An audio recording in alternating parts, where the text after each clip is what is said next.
Voilà, c'est un vraiment très très grand plaisir de vous recevoir ici dans notre espace des sciences, Christophe. Bon, que j'ai eu le plaisir de vous faire visiter tout à l'heure, nos salles d'exposition et bien sûr notre planétarium. Vous voyez que nous aussi nous aimons l'univers, les étoiles, le cosmos, etc. On va vous l'ouvrir, ne touchez à rien. Vous allez voir, c'est magique. Je ne sais pas si vous avez déjà été au planétarium, mais j'ai eu le droit à une petite visite tout à l'heure. Et c'est extraordinaire l'image. Vous avez des plus belles images qui soient en France, si ce n'est dans le monde, à mon avis. En tout cas, c'est plus beau qu'au Palais de la Découverte à Paris, ça, il n'y a pas de doute. Ils sont rouges, ils sont tout rouges, Bruno Mauguin et Priscilla Abraham, qui sont les responsables de notre planétarium et qui font effectivement un travail formidable. Nous en sommes fiers, n'est-ce pas, monsieur le directeur de ce planétarium? Mais c'est vrai, et nous sommes fiers de le montrer à des spécialistes comme vous, parce que bien sûr, vous appréciez encore différemment les choses. Merci Christophe pour cette appréciation. Alors Christophe Galfard, vous êtes parisien, vous êtes né à Paris, je crois. Désolé. On vous le pardonne, hein, c'est pas grave. Docteur en physique théorique.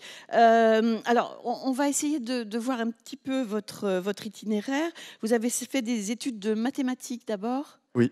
Tout à fait, d'une classe prépa, et puis c'était vraiment les mathématiques que je préférais de tout, ouais, bien sûr. Mais alors, comment est-ce que vous avez débarqué alors à l'université de Cambridge en Angleterre? Eh bien, moi, je le sais parce que j'ai lu votre livre. Vous voulez que je vous raconte toute l'histoire? Non, mais ça a commencé quand j'avais 4 ans, un jeudi. Vous avez du temps, hein, ça va. Non, j'ai eu une chance immense, c'est que j'ai fait une école d'ingénieur à Paris et on m'a proposé de faire un stage au CEA, c'est le commissariat à l'énergie atomique, avec quelqu'un que vous avez peut-être déjà rencontré, qui s'appelle Étienne Klein, et un autre professeur qui s'appelle un habitué d'ici, et Marc Lachiaiserec, vous connaissez peut-être pour certains d'entre vous aussi. Voilà, j'ai fait un stage, j'avais 20 ans, 21 ans, sur les théories alternatives de la gravitation, que vous connaissez aussi, j'imagine. Oh bien sûr, c'est tout là-dessus, nous. Hein. Et ensuite, j'ai demandé à partir à Cambridge pour faire des études avancées en mathématiques. Et j'ai été pris, c'est du bol, mais c'est comme ça. Et voilà, c'est comme ça que de fil en aiguille, j'ai passé ce qu'on appelle un certificat d'études avancées en mathématiques. Et vous avez eu la chance de faire une rencontre extraordinaire. Et voilà, et à la fin de cette année-là, il y a un professeur anglais qui s'appelle Stephen Hawking qui m'a proposé de faire ma thèse sous sa direction. Et je lui ai dit non, bien sûr. C'est pas vrai, ils ont débouché le champagne, il le dit, c'est même écrit dans son livre, donc je sais tout, mais c'était extraordinaire. Non, le champagne, c'était pour la fin de ma thèse, quand il était content de se débarrasser de moi. C'est vrai? Oui, oui. Non, on ne célèbre pas le début. Le début, c'est moi, j'étais vraiment content, donc j'ai fait le champagne tout seul. Mais à la fin, c'était lui qui était... Je dis qu'il était content, il offre du champagne systématiquement à chaque fois qu'un de ses étudiants s'en va et va voler de ses propres ailes. Est-ce qu'on peut dire un mot quand même de Stephen Hawking pour ceux peut-être qui ne le connaissent pas vraiment? C'est un personnage absolument hors norme. Alors oui, pour plein de raisons. Qui ne connaît pas Stephen Hawking dans la salle? Ouais. Donc il faut dire si vous voulez bien sortir. Alors c'est un scientifique anglais qui a, d'une certaine manière, révolutionné plein de choses. Je vous en raconterai un petit peu plus tout à l'heure, mais la première chose qu'il ait faite, c'est quand il était assez jeune, pendant sa thèse de doctorat, il a, d'une certaine manière, démontré que la relativité générale d'Einstein, dont je vous parlerai tout à l'heure, avait en elle-même ses propres limites, qu'elle annonçait sa propre fin. C'est-à-dire que ce n'est pas une théorie que l'on peut utiliser pour tout comprendre dans notre univers. Elle a ses limites, et ces limites, on peut les voir depuis la théorie elle-même. Ça, c'est la première chose qu'il a réussi à démontrer avec un de ses collègues, c'est un mathématicien anglais du nom de Roger Penrose. Ils ont fait ces travaux-là un petit peu ensemble. Et puis, quelques années plus tard, et c'est ce qui l'a propulsé il est devenu numéro 1 mondial, le scientifique le plus connu de la planète, parce qu'il a réussi à démontrer que ce qu'on appelle des trous noirs, qui sont des endroits dans lesquels tout est censé tomber et jamais ressortir, que les trous noirs n'étaient pas si noirs que ça, qu'ils étaient un peu gris, finalement. Et ça, c'est extraordinaire d'avoir réussi à faire ça, parce que pour que quelque chose sorte d'un trou noir, il faut que ce quelque chose obéisse non pas aux lois de la gravitation, mais aux lois du monde quantique. C'est-à-dire que... Bon, on est parti, alors j'y vais. Non, on va redécouvrir tout cela tout à l'heure. Juste en 2 secondes, du coup, voilà, il y a le très grand et le très petit. Nous, on est humains. On essaye de trouver des lois qui marchent dans la nature. On en avait trouvé une pour le très grand, une pour le très petit. On n'a pas trouvé de loi qui parle des deux. Mais on a un résultat qui nous dit qu'il existe probablement une loi qui englobe les deux. Et ce résultat, c'est le fait que les trous noirs sont gris. C'est ce qu'on appelle l'évaporation des trous noirs. Voilà, ils s'évaporent et ils ont une certaine température qui s'appelle la température de Hawking, Stephen Hawking. Mais l'autre particularité de mon professeur, c'est qu'il est extrêmement handicapé. Il a ce qu'on appelle en français la maladie de Charcot, c'est-à-dire une sclérose latérale amyotrophique qui, en général, une fois qu'elle est déclarée, vous avez environ 2, 3, 4 ans maximum à vivre. Lui, ça fait 54 ans qu'il l'a. Et c'est possible qu'il ait une légère variante. En tout cas, c'est un inédit dans ce sens-là. Donc, il est complètement paralysé. Il parle à travers un ordinateur. Et du coup, c'est nous qui bossons. Et il paraît qu'il vous fait beaucoup bosser. Hein. C'est pas tout à fait vrai. En tout cas, ce qui est sûr, c'est qu'on a du mal à l'appeler pour dire, écoutez, je vais pas aller au bureau aujourd'hui, je me sens pas bien. On peut pas. Ça, j'imagine. Oui. Voilà, donc il a battu d'une certaine manière une maladie et en même temps travaillé sur le Big Bang, sur l'origine de l'univers, etc. Il est un peu l'archétype du génie tel qu'on peut se le représenter, qui a transcendé le corps grâce à son esprit. Et un monsieur qui aime tellement transmettre que vous avez participé avec sa fille Lucie à l'écriture de ce livre que beaucoup de jeunes connaissent, je m'en suis aperçue, Georges et les secrets de l'univers, qui est sorti il y a déjà longtemps maintenant. En 2006. Hein. En 2006, voilà, et auquel vous avez collaboré, Christophe Galfard. Alors, je ne sais pas si c'était après 2006. Ah bah oui, c'est longtemps après ma thèse, oui. Le champagne de Steven. Oui, le champagne. Mais non, c'était juste c'était dans la continuité. Voilà. En fait, j'avais proposé à Steven d'écrire ce livre-là quelques années plus tôt. Et ils sont revenus me voir avec sa fille pour me demander de les aider à l'écrire en 2006. Donc, c'était mon premier pas dans l'écriture. Donc c'est un livre paru chez Pas mal Presse comme premier pas, Pocket. 45 langues et tout ça. Je suis pas sûr que ce soit mon nom qui ait fait que ce soit vendu comme ça. Mais enfin, il a eu un... N'empêche que c'est peut-être ce qui vous a donné à vous l'envie d'écrire et de transmettre en essayant de raconter des histoires, des aventures dans lesquelles la science est extrêmement présente et comment dire, avérée. Enfin, je veux dire, vous racontez pas n'importe quoi, c'est pas de la science-fiction avec simplement l'imagination, mais des histoires avec des choses scientifiques. Alors moi, j'ai emprunté à la libraire qui est là-haut, Le Prince des Nuages, c'est le titre. Il y a 3 tomes qui sont sortis, ils existent aussi en livre de poche, et ce sont donc des romans d'aventure sur les mystères du climat et de l'environnement. 3 tomes que vous avez écrits à la suite. Mais alors, ce que je voulais savoir, Christophe, c'est qu'après donc ce travail avec Stephen Hawking à Cambridge, je vous ai demandé tout à l'heure si vous étiez revenu tout de suite en France, et vous m'avez dit non, je suis passée par les États-Unis. On va faire le petit voyage rapide quand même. Petit saut aux États-Unis où je voulais faire du cinéma, hein, comme toutes les jeunes filles. Et du coup, je suis resté là-bas 3 mois, et après, je suis vite rentré ici en me disant oh, c'est pas le même monde que l'académie. Et du coup, je suis revenu en France pour essayer de transmettre le savoir scientifique tel qu'on le connaît aujourd'hui d'une manière entertaining, comme disent les Américains et les Anglais, et que ce soit joyeux, qu'on n'ait pas... Enfin, tout à l'heure, là, je vais vous montrer, c'est que des équations, hein, parce qu'on m'a dit que vous étiez vraiment calé, mais en général, je le fais avec des images plutôt qu'avec des équations. Non, vous allez voir. Et alors, donc, Le Prince des Nuages est sorti... J'ai l'autre, oui. Le Prince des Nuages est sorti pendant 3 années de... Ouais, j'ai pas été super rapide pour l'écrire, faut l'admettre. Du coup, les enfants qui avaient lu le premier tome et qui attendaient le tome 2 ont eu des enfants avant que le tome 2 sorte. Mais voilà, Il ça, exagère j'ai fini encore. par réussir. Bien sûr. Je les ai écrits entre 2006 et 2013, en gros, Ouais. les Alors, 3 il y a tomes. le Blueberry, le Matin des Trois Soleils, La colère du ciel et du vent, et ça met les héros de ces histoires sont trois enfants. Il y a Tristam, il y a Myrtille et il y a Tom. Et Myrtille, c'est la fille du roi des nuages du Nord. Et le petit Tristam, il est né, et Tom aussi, ils sont nés sur un nuage. C'est Tristam. C'est Tristam seulement. Chut. Faut pas dire si Non, vous non. l'avez pas lu encore. C'est pour ça que j'ai chuchoté. Ouais. Mais en gros, On oui, le dira à personne. l'idée de ce livre, c'était d'expliquer. Je l'ai écrit au moment du dernier rapport du GIEC de l'ONU là sur le climat. Et à l'époque, je donnais beaucoup de conférences dans les écoles, devant les enfants, etc. Il y avait quelque chose qui me frappait. On en avait parlé la dernière fois qu'on s'est rencontrés. C'était, d'accord, un adulte va ouvrir le journal le matin. En une, c'est la catastrophe, le monde va mal, tout le monde va crever dans 100 ans. C'est inquiétant, il y a le foot, on oublie, en gros. Hein, et puis on pose le journal et puis on va manger. Les enfants, c'est pas ça. Les enfants, de voir ce genre de choses écrites, ça reste.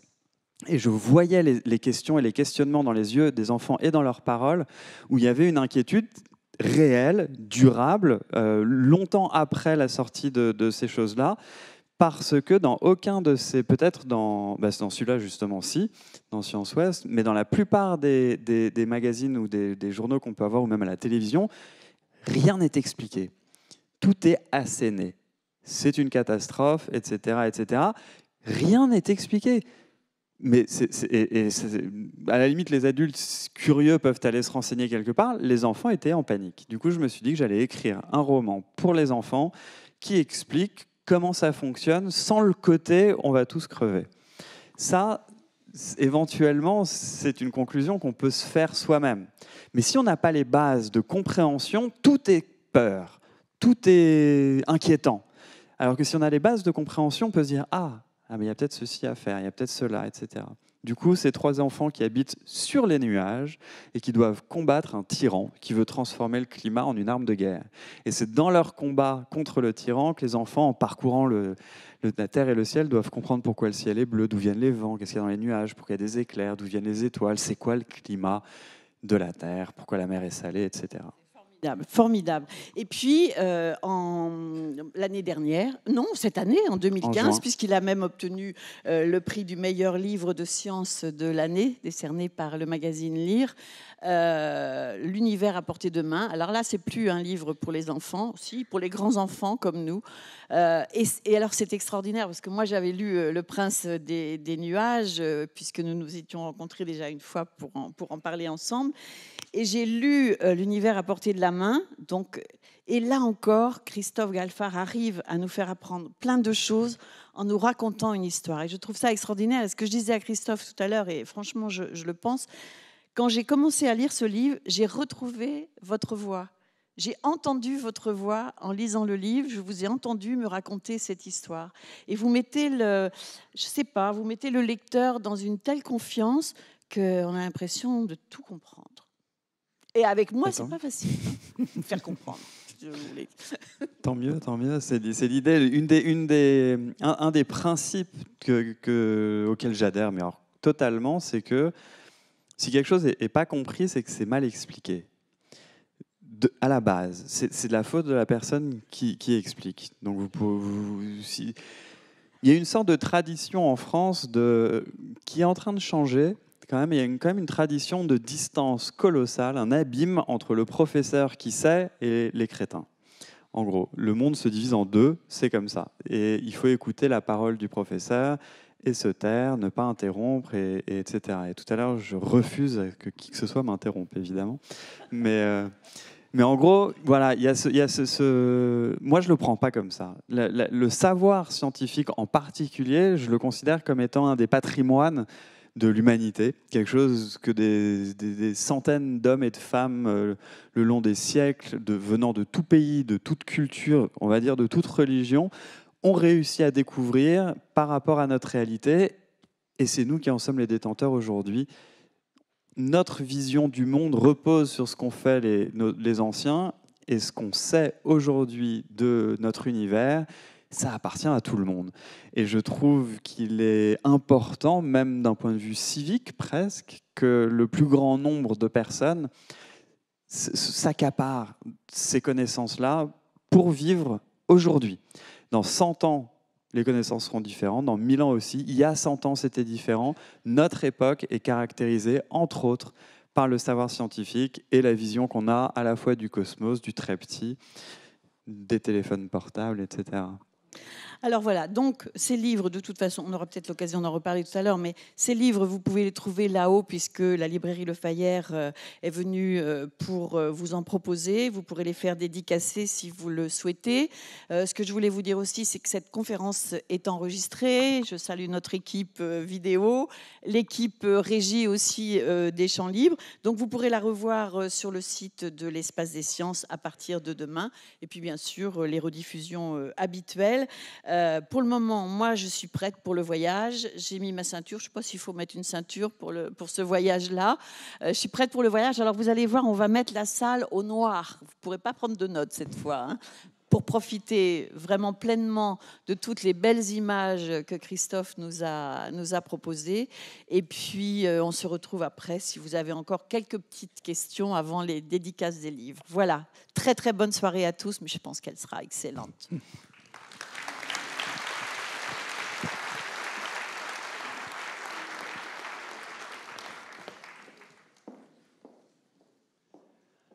Alors, on peut laisser éventuellement allumer 2 secondes. Si ça vous va, on va donc faire un petit voyage ensemble dans l'univers. Donc, on va commencer par de la théorie, quelque chose de compliqué, et ensuite, on va partir dans quelque chose d'encore plus compliqué, qui est le voyage. On va partir ensemble dans l'espace. Ça vous va ? Alors, s'il y en a parmi vous qui n'en peuvent plus, qui ont besoin de poser une question à n'importe quel moment, si vraiment c'est vital, allez-y, il n'y a pas de souci. Sinon, il n'y a aucun problème pour que vous posiez les questions à la fin, etc. Mais bon, si jamais, comme je vous dis, il faut la sortir, allez-y, n'en faites pas un ulcère. Donc, je vous propose de commencer par une sorte de... Oui, vous êtes dans la nature, ici, autour de nous, on est là, et si jamais je prends ma petite bouteille d'eau, qui est ici, c'est juste pour faire un test. Hein. Je prends ma petite bouteille d'eau, je vais vous la lancer dessus. Vous êtes prêts ? Ok. Hop. Si l'eau était partie, vous seriez mouillé. Vous ne seriez pas content. Personne, ni dans cette salle, ni nulle part sur Terre, ne s'est jamais dit que l'eau allait sortir de ma bouteille d'eau, s'envoler, s'arrêter là, au-dessus de vos têtes, revenir en arrière et se remettre dans ma bouteille. On est d'accord ? Personne ne s'est jamais dit ça. Pourquoi ? Parce qu'on a tous l'intuition qu'il existe des lois dans la nature et que ces lois ne peuvent pas être changées, ne peuvent pas être violées, jamais. La recherche de ces lois, c'est ça la physique théorique. C'est ce qu'elle essaie de faire, c'est de découvrir quelles sont les lois dans la nature. Bon, les lois qui sont autour de nous, les lois que nos petits corps peuvent percevoir, figurez-vous que celles-là, on les connaît. Nos corps, ils ne sont pas extraordinairement grands, mais on a quand même des sens qui nous permettent de voir les choses qui sont autour de nous et de ressentir et de comprendre qu'un objet tombe là où il faut. Ça, on le sait depuis à peu près 300 ans. Allez, ça fait à peu près 300 ans qu'on a un homme qui nous a écrit un livre dans lequel tout ce qui correspond à notre intuition dans notre vie de tous les jours est expliqué par des formules mathématiques. Cet homme, c'était Newton, c'était à la fin du XVIIe siècle. Il a pondu un livre dans lequel toute notre intuition est expliquée. Maintenant, d'une certaine manière, de croire que ce qu'on comprend, nous, autour de nous, grâce à notre intuition, nous permet de comprendre l'univers en entier, ce serait un peu prétentieux. Ce serait même faux, d'ailleurs. Et c'est ce qu'on va voir un petit peu aujourd'hui. Parce que Newton, avec son petit livre, avec ses formules qui nous disent où tomberait la télécommande si je la lance, où tombe l'eau si je vous la lance dessus, où tomberait une montagne, a permis d'une certaine manière de comprendre comment la Lune tourne autour de la Terre, de comprendre comment la Terre tourne autour du Soleil, de comprendre un petit peu ce qui se passe dans le ciel. Là, il y a Copernic autour d'un petit tableau où on voit le Soleil et quelques planètes qui tournent autour. Et là, en fait, c'est un tableau magique. Vous allez voir, c'est extraordinaire ce que peut faire la technologie. Il y a des petites planètes qui vont apparaître. Voilà. Et là, on peut éventuellement baisser les lumières un petit peu. Donc on a des petites planètes qui sont tout autour. Et Newton nous a permis, d'une certaine manière, de comprendre le mouvement de toutes les planètes. Si vous les prenez, vous regardez comment elles tournent autour du Soleil, Uranus, Neptune, Saturne, Jupiter, Mars, la Terre, Vénus, tout tourne parfaitement bien. La plus proche du Soleil, c'est Mercure. Et Mercure, eh bien, ça ne marche pas. Les formules de Newton ne nous donnent pas la façon dont Mercure tourne autour du Soleil. Et ça, c'est très embêtant. Si pendant des dizaines et des dizaines d'années, pendant des centaines d'années, les scientifiques se sont interrogés sur pourquoi Mercure ne tourne pas autour du Soleil comme Newton l'avait prédit. Ils ont mis des cercles, dans des cercles, dans des cercles, dans des cercles. Ça vous rappelle peut-être des exercices d'école à vous arracher les cheveux. Eh bien, rien n'a marché. Newton avait donné une formule pour réussir à comprendre ce qu'était la gravitation. Mais ce n'était qu'une formule, rien de plus. Il ne disait nulle part ce qu'était la gravitation au fond. Eh bien, figurez-vous qu'il a réfléchi à ce problème toute sa vie et que pile à la fin de sa vie, il est mort. Il n'a pas trouvé. Il a fallu attendre 200 ans pour que quelqu'un débarque avec une nouvelle idée. Quand on ne sait rien en science, quand on ne comprend pas ce qui se passe autour de nous, on a le droit d'utiliser les idées les plus folles. Et ça, c'est génial. Du coup, on a le droit de penser ce qu'on veut, n'importe quoi, et on tente de voir si ça correspond à la réalité. C'est ce qu'a fait un type au début du XXe siècle. Il s'est dit, bon, les planètes, la Lune et la Terre, par exemple, on va les mettre en boule, ça devient de la théorie, et on a la Lune qui tourne autour de la Terre. Est-ce qu'il y a une corde qui retient la Lune? Est-ce qu'il y a une corde qui vous tient, vous, à côté de la Terre, qui fait que vous ne vous envolez pas? Il n'y a pas de corde qui nous retient. La gravitation, ce n'est pas une corde. Est-ce qu'il y a un aimant? Est-ce que c'est un aimant qui nous attire vers le bas? Vous pouvez essayer de coller un aimant à votre pied, il ne tiendra pas, ça ne marche pas. Donc on regarde quelque chose comme ça et on se dit, mais c'est quoi la gravitation? Eh bien ce type, au début du XXe siècle, il s'est dit, voyons voir, enlevons la Lune, enlevons la Terre, et imaginons que la gravitation soit quelque chose qui ait lieu dans ce qui reste, là, dans le rien. Bon, mais s'il n'y a rien, on va mettre une image. On va se dire que l'univers, c'est comme une sorte de nappe. Voilà, comme ça. Et qu'en remettant les objets à l'intérieur, les objets vont avoir une interaction avec cette nappe. Si on prend le Soleil et Mercure, ça devrait faire quelque chose comme ça, approximativement.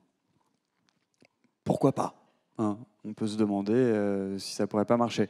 Maintenant, si le Soleil et la Terre et toutes les planètes étaient sur une nappe, j'ose espérer avec notre technologie quand même qu'on l'aurait remarqué. Ce n'est pas une nappe. En tout cas, ce n'est pas une nappe en 2D sur laquelle les choses seraient posées. Si jamais cette idée veut dire quelque chose, cette nappe, elle serait plutôt en 3 dimensions, voire en 4. En tout cas, elle engloberait à peu près tout. Ça donnerait quelque chose comme ça. Ça, c'est une des premières images psychédéliques que je vais vous montrer de la soirée. Vous avez le Soleil qui est là, qui fait partie de l'univers, et cette nappe, ce tissu de l'univers, il est dans toutes les directions, il englobe tout. Et il est tordu à cause du Soleil dans toutes les directions. Évidemment, cette nappe, ce tissu, on ne le voit pas à l'œil nu, et le Soleil, tel qu'il nous apparaît dans l'espace, il nous apparaît sans déformer quoi que ce soit, sauf qu'il y a la gravitation. La gravitation, si jamais cette image est belle et bonne, eh bien, ça voudrait dire glisser le long de la pente invisible qui serait créée par la présence du Soleil dans le tissu de notre univers. Eh bien, la personne qui s'est dit ça a essayé de voir ce que ça donnerait comme trajectoire pour toutes les planètes. Eh bien, il a retrouvé exactement ce que disait Newton. Et il a essayé de voir pour Mercure, qui est plus proche du Soleil, c'est-à-dire que la gravitation est plus forte, il est tombé pile sur la trajectoire réelle de Mercure. Du coup, il s'est dit « Ah, j'ai quand même bien joué ». Et alors, la personne qui a trouvé ça, il n'est pas très très connu, mais en fouillant dans mes papiers, j'ai retrouvé une photo. C'est lui.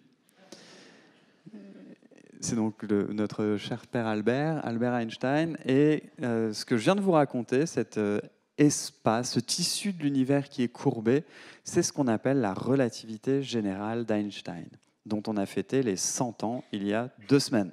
Ça a été publié le 25 novembre 1915, donc il y a 100 ans. Voilà. Qu'est-ce qu'il nous a dit, Albert? Il nous a dit qu'en gros, entre les planètes, entre les étoiles, un petit peu partout, même autour de nous, là, entre vous et moi, entre vous, ce tissu de l'univers existe, que ce tissu est déformé par votre présence, par ma présence, par la Terre, etc., et que c'est ça qui crée la gravitation. Ce qu'il a dit, en gros, c'est que ce tissu de notre univers pouvait être déformé et donc pouvait changer. Ce tissu, il a un nom, on l'appelle l'espace-temps. Et ce n'est pas par hasard qu'on l'appelle comme ça, c'est que ce tissu qui se déforme est une déformation de l'espace et du temps. Alors, dit comme ça paraît un peu compliqué, et je vous propose qu'on laisse cette idée de côté pour y revenir plus tard, parce que cette idée a révolutionné absolument tout ce qu'on savait sur notre univers depuis, en gros, Adam et Ève. En particulier depuis Aristote. Toute la vision de notre univers a été complètement révolutionnée. Voilà, ça c'est pour la partie théorique. C'est bon? Tout le monde est toujours là? Ça va? Maintenant, on va être tranquille. Je vous propose de partir dans l'espace. Alors, oubliez que vous êtes ici, oubliez que vous avez eu une journée très chargée, qu'il a plu ce matin, il a fait beau cet après-midi, ce sera pareil demain et toute l'année. Oubliez tout ça et imaginez-vous sur la plage, quelque part, la nuit, à regarder les étoiles. Si vous voulez imaginer que vous êtes avec quelqu'un, faites-le. Personne n'est dans votre tête, vous pouvez être avec qui vous voulez. Vous regardez le ciel, vous voyez ça, il y a des étoiles partout. Est-ce que vous savez comment s'appelle cette bande blanche qui est là-haut? La Voie lactée, tout à fait. Bon, cette bande blanche, telle qu'on la voit là, ça c'est une vraie photo, donc vous voyez ça dans le ciel, vous pouvez vous demander, c'est quoi la Voie lactée? Imaginez que vous ayez un petit peu de temps libre, que vous ayez un bon appareil photo et que vous décidiez de faire le tour de la Terre à pied. Vous prenez des photos du ciel d'un petit peu partout et ensuite vous les accrochez les unes à côté des autres, vous les mixez pour avoir un panorama complet du ciel tel qu'on peut le voir depuis la Terre.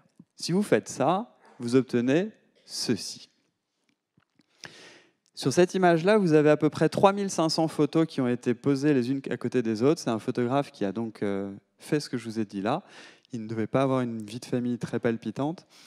Il a donc pris des photos de la Voie lactée. Mais ça, c'est des photos de l'intérieur. C'est ce qu'on voit, nous, depuis la Terre, en regardant le ciel. Maintenant, imaginez qu'on puisse partir à la verticale pour regarder à quoi cela ressemblerait vu du dessus. Et bien, si on faisait ça, on obtiendrait ceci. C'est ce qu'on appelle une galaxie qui contient environ 300 milliards d'étoiles. Et cette galaxie, c'est une sorte d'îlot d'étoiles qui flotte au milieu de nulle part dans l'univers. Et c'est là-dedans que nous habitons. Alors, il y a plusieurs questions qu'on peut se poser par rapport à une image comme ça. La première, c'est, bon, c'est très joli, la Voie lactée, vue comme ça. C'est magnifique. Et surtout le centre, là. Il y a un œil qui est extraordinaire. Il y a plusieurs centaines de millions d'étoiles qui sont réunies dans ce centre. À l'intérieur du point blanc qui est au milieu, vous avez ce qu'on appelle un trou noir supermassif qui pèse des millions et des 2, 3, 4... Je me souviens plus tout d'un coup. 2 millions, je crois que c'est 4 même. 4 millions de fois la masse du Soleil. Vous regardez ça et vous vous dites... Où est le Soleil? Où est la Terre à l'intérieur de cette galaxie? La réponse, elle est évidente. Nous, quand on y pense, nous les humains, on est l'espèce la plus importante dans l'univers, personne n'en doute. Du coup, forcément, on doit être au centre de cette magnificence. Le Soleil, il est à peu près là, sur cette image. Et là, j'ai grossi le Soleil 10 000 fois pour qu'on puisse le voir. D'accord? Il est à peu près ici et la Terre à côté. Maintenant, la deuxième question, c'est... les distances. Ça correspond à quelle distance que vous voyez là? Bon, eh bien, imaginez que vous soyez dans le futur et vous ayez des amis qui ont colonisé l'univers en entier et en particulier la Voie lactée. Vous avez des amis qui sont un petit peu partout là-dedans. Vous allez leur passer un coup de fil. Vous êtes avec votre téléphone portable et il se trouve que lorsque vous parlez dans un téléphone portable, votre voix se transforme en lumière. C'est-à-dire que vous parlez à la vitesse de la lumière. Vous dites « Allô », ça part à la vitesse de la lumière jusqu'à quelqu'un d'autre. Si on va imaginer qu'il y ait quelqu'un sur la Lune, d'accord? Si ça ne vous embête pas, je vais vous envoyer sur la Lune, monsieur. Ça vous va? Vous vous appelez comment? Le Bihan. Monsieur Le Bihan, tenez, hop, je vous donne un téléphone portable. Je vais vous appeler, d'accord? Vous allez aller sur la Lune. Ma voie pour arriver jusqu'à la Lune va mettre 1 seconde, parce que la lumière met 1 seconde pour arriver jusqu'à la Lune. Donc je vais vous dire « Allô, monsieur Le Bihan ?» et vous allez me répondre « Bonjour » 1 seconde après, d'accord? Allô, monsieur Le Bihan, est-ce que vous allez bien? Parfait, moi j'ai la réponse 2 secondes plus tard. Donc une communication avec la Lune, à la vitesse de la lumière, ça met à peu près 2 secondes, un aller-retour. Je vous reprends le téléphone. Merci. Mademoiselle, vous appelez comment? Clara. Clara, je vous envoie sur le soleil, d'accord? Alors Clara, est-ce qu'il ne fait pas trop chaud sur le soleil? Ah, oh, on va attendre un peu. Parce que pour que la lumière arrive jusqu'au soleil, ça met 8 minutes 30. D'accord? Donc en gros, j'ai votre réponse au bout de 17 minutes. Ce qui veut dire qu'à partir du soleil, il n'y a plus que vos parents qui répondent au téléphone. Parce que 17 minutes de conversation, il n'y a aucun pote qui voudra faire ça avec vous. Si vous regardez plus loin un petit peu dans l'espace et que vous vous demandez à quelle distance est l'étoile la plus proche de nous après le soleil, cette étoile s'appelle Proxima du Centaure. Eh bien, si vous passez un coup de fil à quelqu'un là-bas en lui disant « Est-ce qu'il y a une planète autour de ton étoile ?» 4 ans. Pendant 4 ans, votre voix va voyager à la vitesse de la lumière avant d'arriver sur Proxima. Donc l'aller-retour, ça fait 8 ans. Sur une image comme celle-là, une carte comme celle-là, le Soleil est ici, Proxima du Centaure est là. Le trou noir supermassif qui est au centre de notre galaxie, il est à 40 000 années-lumière à peu près. C'est 40 000 ans pour que la lumière arrive jusque là-bas, 40 000 pour revenir, sauf que dans un trou noir, ça ne revient pas. Donc 40 000. Et on n'a pas de réponse. Ça, c'est pas une photo. Personne n'a jamais pris une photo de notre galaxie vue de l'extérieur. C'est beaucoup trop lointain. Il faudrait en sortir, regarder du dessus, prendre une photo. C'est pas possible. En revanche, j'ai un ami, alors tout à l'heure j'en ai vu au planétarium des images qui sont magnifiques de notre galaxie, qui sont de côté, des simulations qui sont faites en direct. Là, c'est juste un ami à moi, un Américain qui est scientifique et qui a fait une photo, un dessin, un portrait de notre galaxie vu de côté. Il y a des enfants dans la salle ou pas? Ah, il y en a un. Vous pouvez leur boucher les oreilles 2 secondes? Juste pour dire, parce que vu comme il a dessiné le centre, on comprend mieux qu'il y a un trou noir au centre de notre galaxie. Je ne comprends pas pourquoi il a dessiné comme ça, parce que c'est ce que j'ai regardé dans les simulations que vous aviez tout à l'heure. Il n'y a pas ce petit côté dodu qui est sur ce dessin-là. Donc il a dû avoir une drôle d'idée. Ça, néanmoins, c'est notre galaxie, plus ou moins, vue de côté, vue de l'espace. C'est notre petit îlot d'étoiles à nous, avec la Terre et le Soleil qui est quelque part, disons, aux 2/3 sur le disque. Juste soit dit en passant, lorsque vous regardez le ciel la nuit, il se trouve que sur Terre, la Terre, elle a un axe autour duquel elle tourne, et que cet axe, il ne bouge pas beaucoup. Donc la Terre tourne toujours suivant le même axe, c'est-à-dire que l'axe pointe toujours dans les mêmes directions, et la Terre tourne autour, ce qui veut dire que l'hémisphère nord regarde toujours dans la même direction et l'hémisphère sud aussi. Et l'hémisphère nord, c'est un hasard peut-être, mais il est dirigé plutôt vers l'extérieur de la Voie lactée, tandis que l'hémisphère sud pointe vers l'autre côté. Toutes les étoiles que vous pouvez voir dans la nuit depuis l'hémisphère nord, ça sera à peu près dans cette partie-là de notre galaxie. De l'hémisphère sud, vous allez voir tout ça. C'est pour ça que c'est une des raisons pour lesquelles l'hémisphère sud est beaucoup plus brillant la nuit que l'hémisphère nord. Maintenant, tout à l'heure, vous m'aviez dit que sur cette image-là, ce qu'on appelait la Voie lactée, c'était cette bande qui est là. Mais cette bande, en fait, c'est la Voie lactée vue depuis la tranche. C'est la tranche de la Voie lactée, pardon. Mais toutes les étoiles que vous pouvez voir dans le ciel la nuit appartiennent à la Voie lactée. toutes appartiennent à notre galaxie à nous, qui flotte dans l'espace. Alors une question qui a été posée pendant longtemps par des scientifiques et des penseurs, c'était « Oui, mais est-ce que c'est l'ensemble de notre univers? Est-ce que la galaxie dans laquelle nous habitons, la Voie lactée, est-ce que c'est l'univers tout entier ?» Eh bien, pour vérifier ça, on a la réponse que depuis 100 ans. On avait des idées avant, mais on a la preuve qu'à peine depuis 100 ans. Et cette preuve, c'est qu'en prenant des photos, en zoomant dans le noir entre deux étoiles, on peut essayer d'aller voir plus loin. Et qu'est-ce qu'on voit? On voit ça. Ah, une autre galaxie. Et cette fois-ci, c'est une vraie photo. Cette galaxie-là, c'est Andromède. C'est la plus grande de nos sœurs galactiques, c'est-à-dire qu'elle tourne autour de nous et que nous tournons autour d'elle. Elle fait à peu près... La Voie lactée, c'est environ 300 milliards d'étoiles. Andromède, c'est environ 1000 milliards d'étoiles, 3 fois plus, disons. Sa gravité et la nôtre interagissent, on est donc attiré par elle, elle est attirée par nous. Elle est beaucoup plus grosse que nous, ce qui veut dire qu'un jour, elle va nous bouffer. Ça, c'est la première bonne nouvelle de la soirée. Il y en aura une autre, ne vous inquiétez pas, qui sera pire. Et ça vous inquiète, vous, ça? Non, ça va. On a déjà le réchauffement climatique, on ne va pas s'inquiéter de tout quand même. Donc, on a Andromède qui va nous bouffer. Pour l'instant, elle et nous, on tombe l'une vers l'autre à une vitesse d'environ 100 km par seconde. Ça paraît beaucoup, 100 km par seconde, mais pour passer un coup de fil à un ami à vous sur Andromède, votre halo arrive là-bas dans 2 millions d'années. C'est extrêmement loin. Sur une image comme celle-là, il y a autre chose à voir. C'est que tous les petits points que vous voyez partout, tous les petits points qui sont là sont des étoiles qui sont chez nous. C'est des étoiles qui appartiennent à la Voie lactée. C'est un petit peu délicat en prenant une photo de leur demander de s'écarter. Donc on ne peut pas. Elles sont là et la galaxie d'Andromède qui est derrière est beaucoup, beaucoup, beaucoup plus loin. Et elle est immense. Et elle est d'ailleurs assez jolie. Elle est donc à 2 millions d'années-lumière de nous.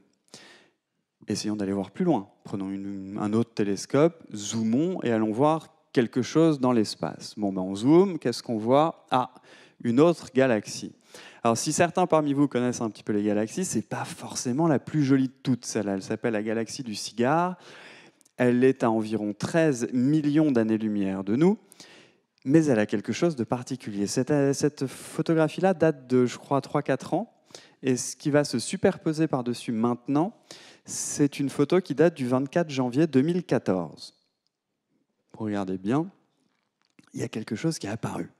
Il y a un petit point que vous pouvez voir au milieu. Eh bien, ce petit point, c'est une étoile qui vient d'exploser. Et pourquoi est-ce que ça nous intéresse? Pourquoi est-ce que ça nous regarde?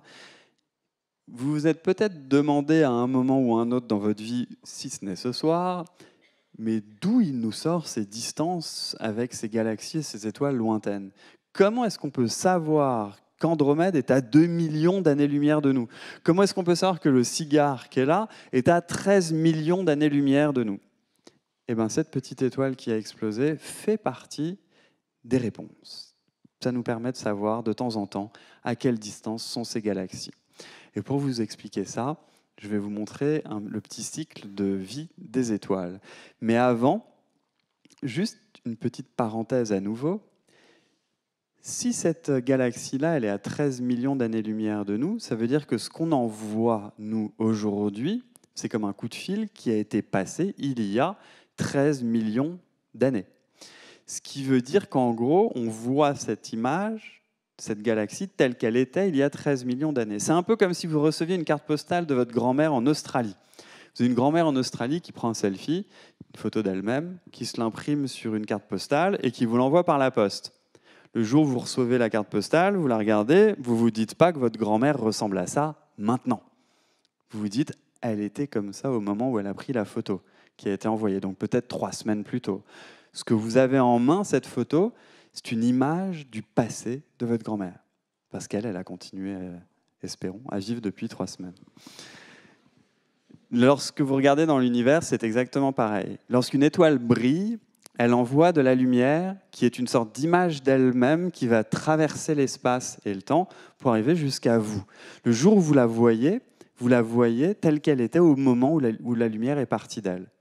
En l'occurrence, là, il y a 13 millions d'années. Et bien, grâce à ça, vous pouvez lire dans l'espace des tranches de notre passé, pas de notre passé de la Terre, mais des tranches du passé de l'univers tel qu'il était il y a longtemps. En particulier, on peut voir loin de nous comment naissent des étoiles. Alors, pour comprendre comment naît une étoile, on va déjà voir mourir une. Quand une étoile meurt, ça donne quelque chose comme ça.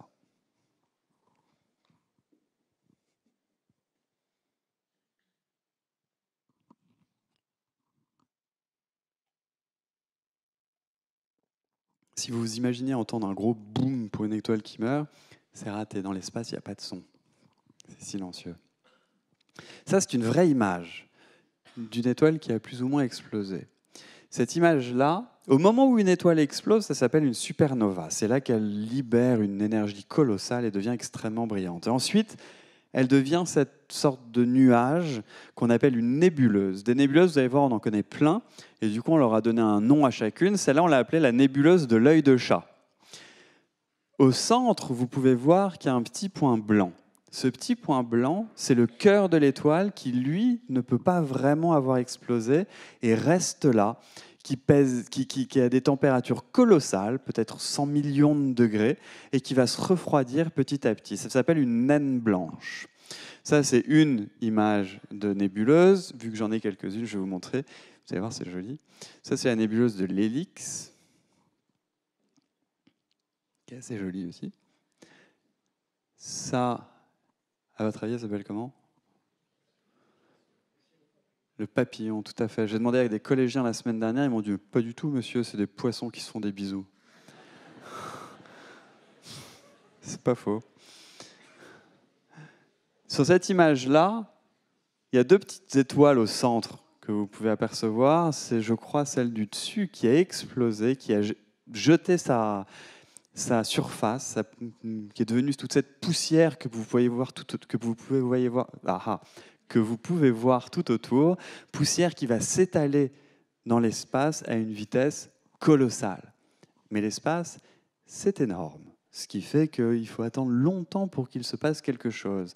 Et on pourrait croire qu'en général, cette poussière se dilue et se diffuse et ne devient rien, mais ce n'est pas le cas. Si vous attendez suffisamment longtemps, on parle en millions d'années là, si vous attendez suffisamment longtemps, eh bien cette poussière va se rassembler avec la poussière d'autres étoiles qui auront explosé plus loin. Et au final, vous pouvez obtenir des nuages de poussière gigantesques, comme celui-là, qui s'appelle la nébuleuse de... Ah, j'allais vous dire le nom, mais on va voir si vous trouvez. Il y en a qui connaissent, je suis sûr. Pour les autres, vous pouvez le prendre comme un test psychiatrique. La dernière fois que j'ai fait demander, il y en a 2 qui sont allés en hôpital psychiatrique immédiatement derrière. On peut voir un peu ce qu'on veut, évidemment, sur ce genre d'image. En bleu, là, sur la gauche, on peut imaginer l'Afrique. Je ne sais pas si vous voyez. Comme ça, là. Il y a des enfants, la semaine dernière, qui m'ont dit qu'il y avait des petits poussins, là. Moi, je ne les ai pas vus. Là, il y a un œuf au plat, apparemment. Ils l'ont appelé la nébuleuse de l'aigle. Parce qu'il y a un bec, là, 2 yeux, les pattes avec les serres, et puis les grandes ailes déployées. Vous avez tout à fait le droit de penser que les scientifiques sont alcooliques. À l'intérieur de ces nuages, à leur tour, on peut se dire qu'il ne se passe pas grand-chose non plus. Mais si on zoome un petit peu, on voit qu'il s'y trouve des endroits un petit peu particuliers. Tout ce que je viens de vous montrer, ce sont des vraies images, des vraies photographies d'images de l'espace. Celle-là aussi. Ça, c'est une nébuleuse un petit peu particulière. Elle s'appelle la nébuleuse des piliers de la création. Alors, c'est un drôle de nom, les piliers de la création. Pourquoi ils l'ont appelé comme ça ? Qu'est-ce qui fait que vous n'êtes pas en train de vous envoler là sur vos chaises ? La gravitation, parce qu'il y a la Terre sous vos pieds. Alors, imaginez qu'on ferme les fenêtres, les portes, qu'on prenne une bonne dose d'oxygène, qu'on mette 2 fusées sous la salle et on parte dans l'espace. On y est. On est dans l'espace, il n'y a plus la Terre sous vos pieds, vous allez flotter sur vos chaises. D'accord ? Et là, c'est le moment où vous vous dites, est-ce que je suis assis à côté de la bonne personne ? Parce qu'on va partir pendant au moins 100 000 ans. D'accord ? Et vu qu'il n'y a plus la Terre sous vos pieds, vous n'allez plus être attiré vers le bas, mais vous allez tous être attirés par la gravitation de votre voisin. Donc vous allez vous rapprocher de vos voisins petit à petit, et vous allez en bas former une boule, et là-haut une autre boule, qui d'ailleurs vont graviter l'une autour de l'autre aussi. Et ceux qui sont assis au milieu de la salle, c'est les mauvaises places. Je suis désolé, tout le monde va vous écrabouiller, vous allez avoir super chaud. Et là-haut, pareil, mais vous êtes un peu moins nombreux, vous serez la Lune, en gros, et vous, un petit bout de terre. Et vous allez vraiment avoir très très chaud. Si vous ne me croyez pas, vous pouvez juste frotter vos mains l'une contre l'autre. Vous allez voir que la pression, la friction, transforme tout ça en chaleur. Mais aussi chaud que vous puissiez avoir, ça n'a rien à voir avec les températures atteintes dans ces nuages-là. À l'intérieur de ces nuages, c'est exactement la même chose qui se passe. Vous avez des petits grains de poussière un petit peu partout qui vont s'attirer les uns les autres à cause de la gravitation et d'autres petites choses, qui vont d'abord former des petites boules, des petits cailloux, des gros cailloux, des balles de plus en plus grandes, des sphères de matière remplies gigantesques, des sphères tellement énormes avec une pression de gravitation qui va être tellement énorme qu'au bout d'un moment, vous allez obtenir des températures au cœur qui peuvent atteindre 50, voire 60 millions de degrés. Quand ça arrive, vous avez la naissance d'une nouvelle étoile. Tous les petits points roses que vous pouvez voir là, que ce soit à l'extérieur ou à l'intérieur de ces nuages, sont des étoiles qui viennent de naître à partir de la poussière d'étoiles qui a explosé plus tôt. Si on pouvait plonger à l'intérieur de ces nuages et voir ce qu'il y a dedans, on verrait ça. Alors ça, c'est pas un vrai film. Ça, c'est une simulation, plus ou moins. Et là, vous avez une sorte de grand disque qui est devenu un anneau, comme un beignet. Et au centre de ce beignet, de cet anneau, vous avez une étoile qui est en train de naître. Et si vous regardez bien, vous voyez que là, tout autour de cette étoile, il y a encore un autre nuage qui devient une petite boule. Ça, c'est une planète. Ce que vous regardez là, c'est la compréhension qu'on a aujourd'hui de la façon dont naissent les étoiles et les planètes qui sont autour d'elles. Alors vous me direz, oui, mais c'est très théorique ça, monsieur. Est-ce qu'on a une petite preuve peut-être que c'est comme ça en vrai? Eh bien, jusqu'à peu, on n'en avait pas. Mais l'année dernière, en novembre 2014, pour la première fois, les astronomes ont pris une photo dans l'univers d'un endroit exactement similaire.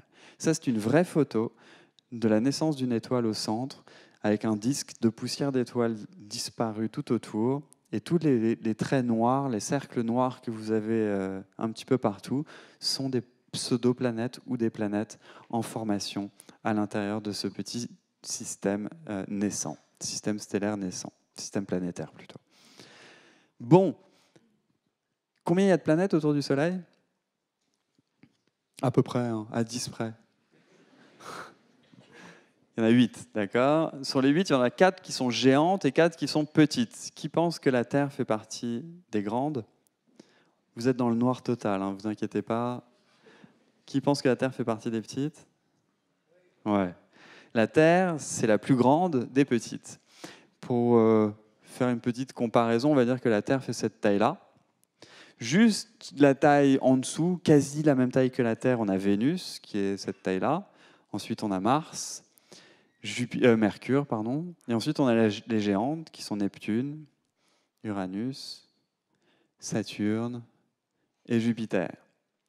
Alors Jupiter, c'est la géante des géantes, mais comparé au Soleil, c'est que dalle. Si on regarde le Soleil, Jupiter qui fait cette taille-là, le Soleil en comparaison, il fait cette taille-là.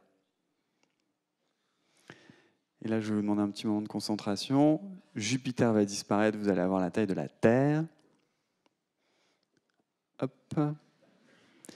Et là, c'est vraiment le seul moment où il faut vraiment vous concentrer.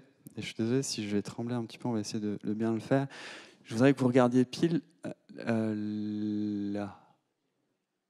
Je vais dire top, ok? Top. Vous avez vu? Il y a Rennes. On le voit bien.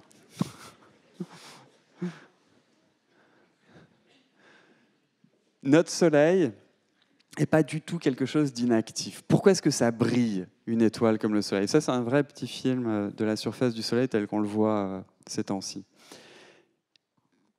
Le Soleil, c'est une boule gigantesque de matière. Ça, on l'a déjà vu. La gravitation fait que tout est attiré vers son cœur. Ça, c'est ce que je vous ai dit depuis tout à l'heure. Maintenant, si la gravitation était si forte, normalement, le Soleil devrait rétrécir. Pour vous donner une idée de la gravitation à la surface du Soleil, si vous, sur Terre, vous pesez, allez, disons 70 kg, vous vous levez un matin, vous prenez votre balance dans la salle de bain, vous êtes mal réveillé, vous regardez, 70 kg, oh, c'est lourd. Vous prenez votre balance, vous allez sur le Soleil, vous pesez par terre, il fait chaud, posez dessus, 2 tonnes 10. 2 tonnes 100, pardon. 2100 kg. La gravitation du Soleil va vous tirer vers le bas environ 30 fois plus qu'à la surface de la Terre. Donc vous allez peser beaucoup plus lourd. Normalement, cette surface devrait se rétrécir et le Soleil devrait devenir de plus en plus petit. Mais ce n'est pas ce qui se passe. Parce qu'il y a de la matière dans cette étoile. Et je ne sais pas si vous êtes au courant, mais toute la matière que nous connaissons dans l'univers peut être classée par ces briques élémentaires qu'on appelle des atomes. Ces atomes, c'est un peu comme des Legos.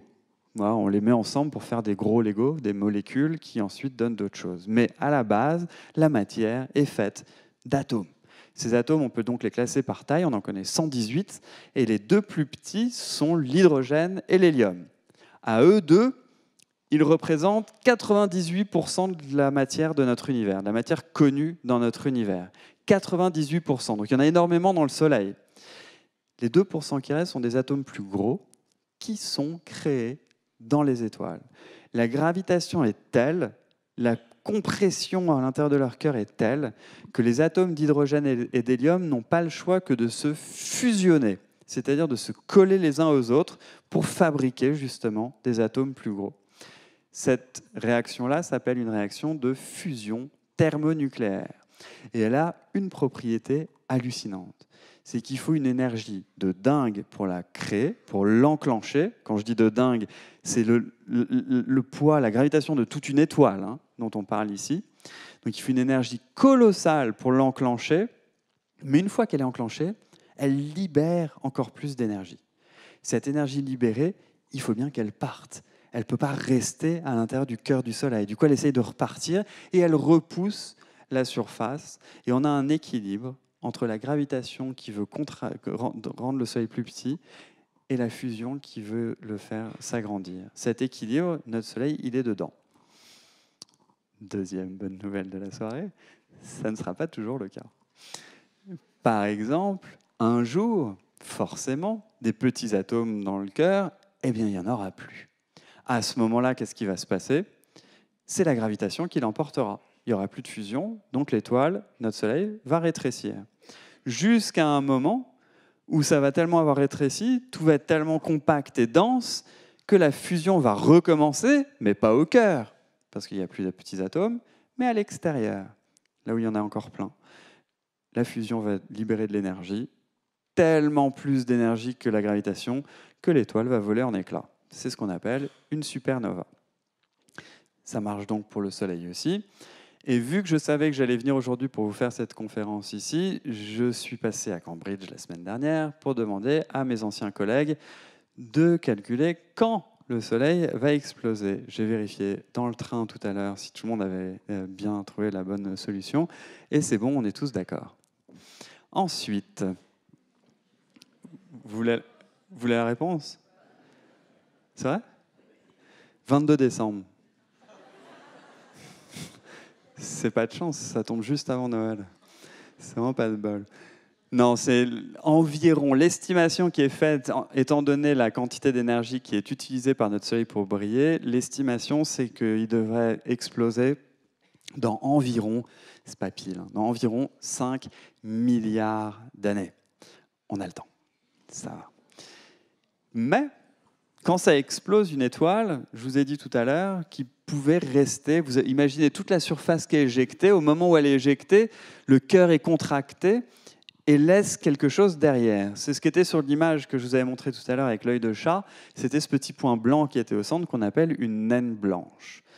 Il se trouve que les naines blanches, en général, une fois que l'étoile est morte, elles se refroidissent lentement, même si elles sont ultra chaudes au départ. Sur des dizaines de millions d'années, elles se refroidissent, jusqu'à s'éteindre complètement.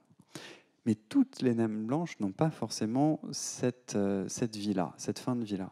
Imaginez que vous vous baladiez dans l'espace et que vous tombiez sur une naine blanche qui est à côté d'une étoile géante.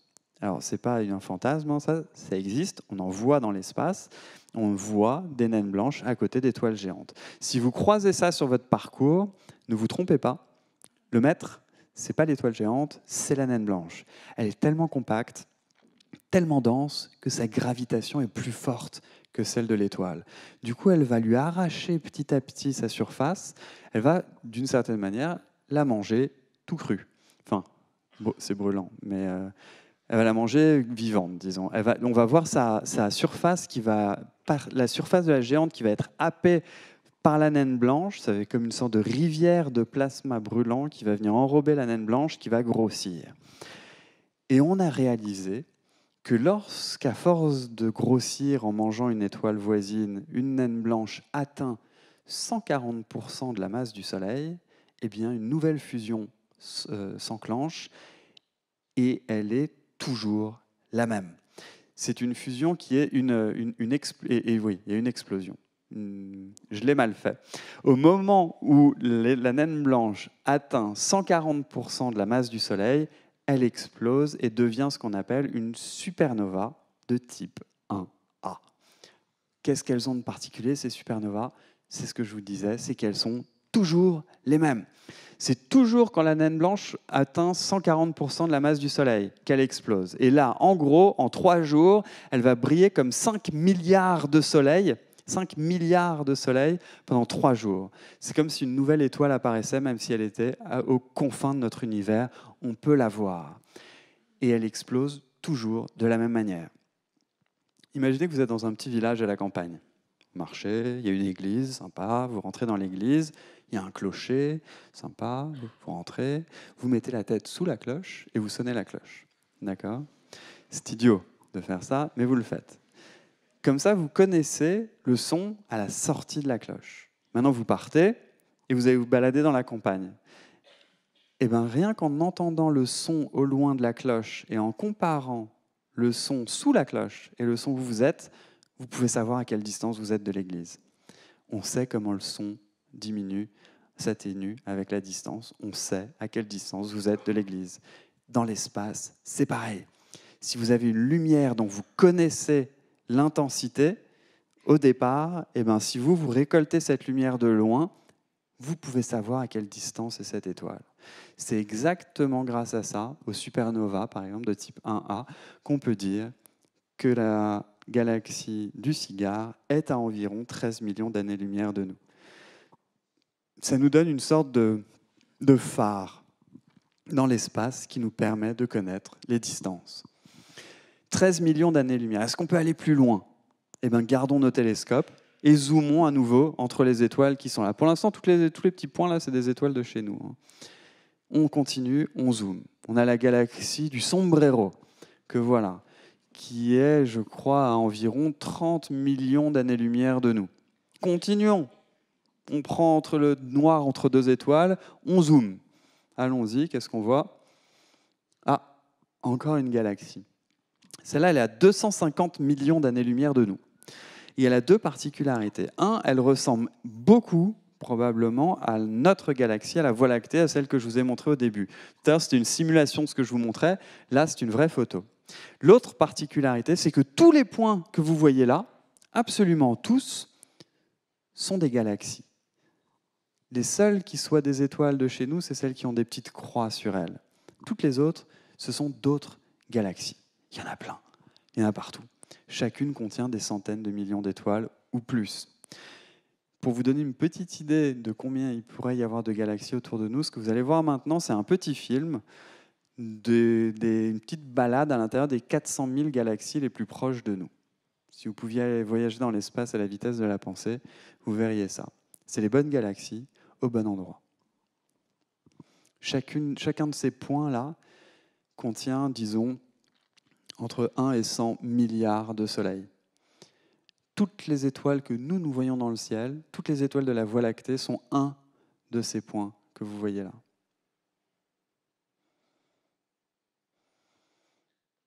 En général, c'est à ce moment-là que les gens les plus prétentieux sont complètement calmés.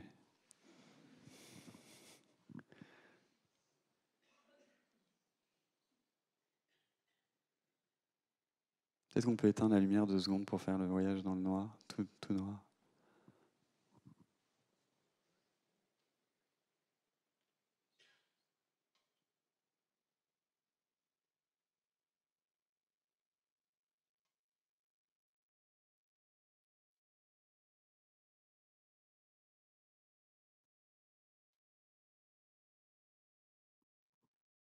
Si vous étiez vraiment dans l'espace, vous n'entendrez rien. Il n'y a pas de son dans l'espace. On peut rallumer 2 secondes. Je ne sais pas s'il y en a un d'entre vous qui a reconnu la Voie lactée quelque part, mais en tout cas, elle est là-dedans. Nous, on habite quelque part là-dedans. Et la plus lointaine des galaxies qui soit sur cette image-là est à environ 1 milliard d'années-lumière de nous. Eh ben, est-ce qu'on peut aller voir plus loin encore que 1 milliard d'années-lumière? Continuons à zoomer. Très bonne réponse, oui. Continuons à zoomer. Et qu'est-ce qu'on voit? On voit ça. Sur cette image-là, les galaxies sont à, certaines d'entre elles, 13,5 milliards d'années-lumière de nous. Pourquoi s'arrêter en si bon chemin? Continuons à regarder nos télescopes, zoomons un petit peu plus loin pour voir les galaxies qui se cachent derrière. Et qu'est-ce qu'on voit en photo? Ah! Alors, soit les astronomes ont oublié d'enlever le truc noir à l'arrière de l'objectif, soit il y a un problème. Et bien, on va rester sur la deuxième solution. Il y a un problème. Si vous continuez à zoomer, vous ne voyez plus d'étoiles. Il n'y en a plus du tout. Il n'y a pas de lumière, il n'y a rien. Vous voyez ça, du noir.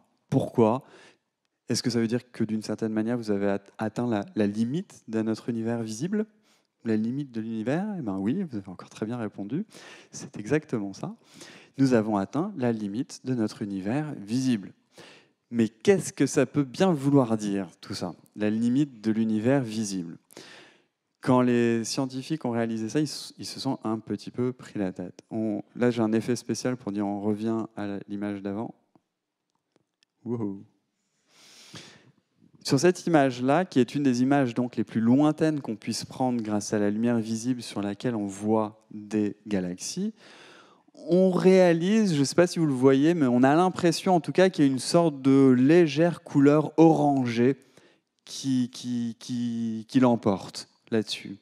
Ça veut dire quoi ça? Eh bien, c'est dans l'espace, la lumière, elle va changer un petit peu de couleur suivant que les objets se rapprochent ou s'éloignent de nous.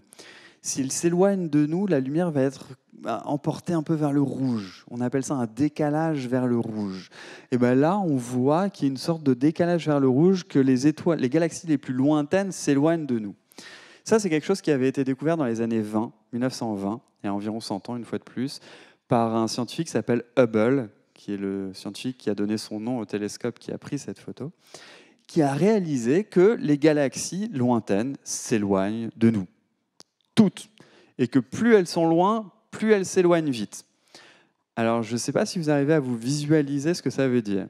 Vous êtes là, vous regardez dans toutes les directions dans l'espace, et vous voyez que tout s'éloigne de vous, et que plus c'est loin, plus ça s'éloigne vite. Dans toutes les directions, partout.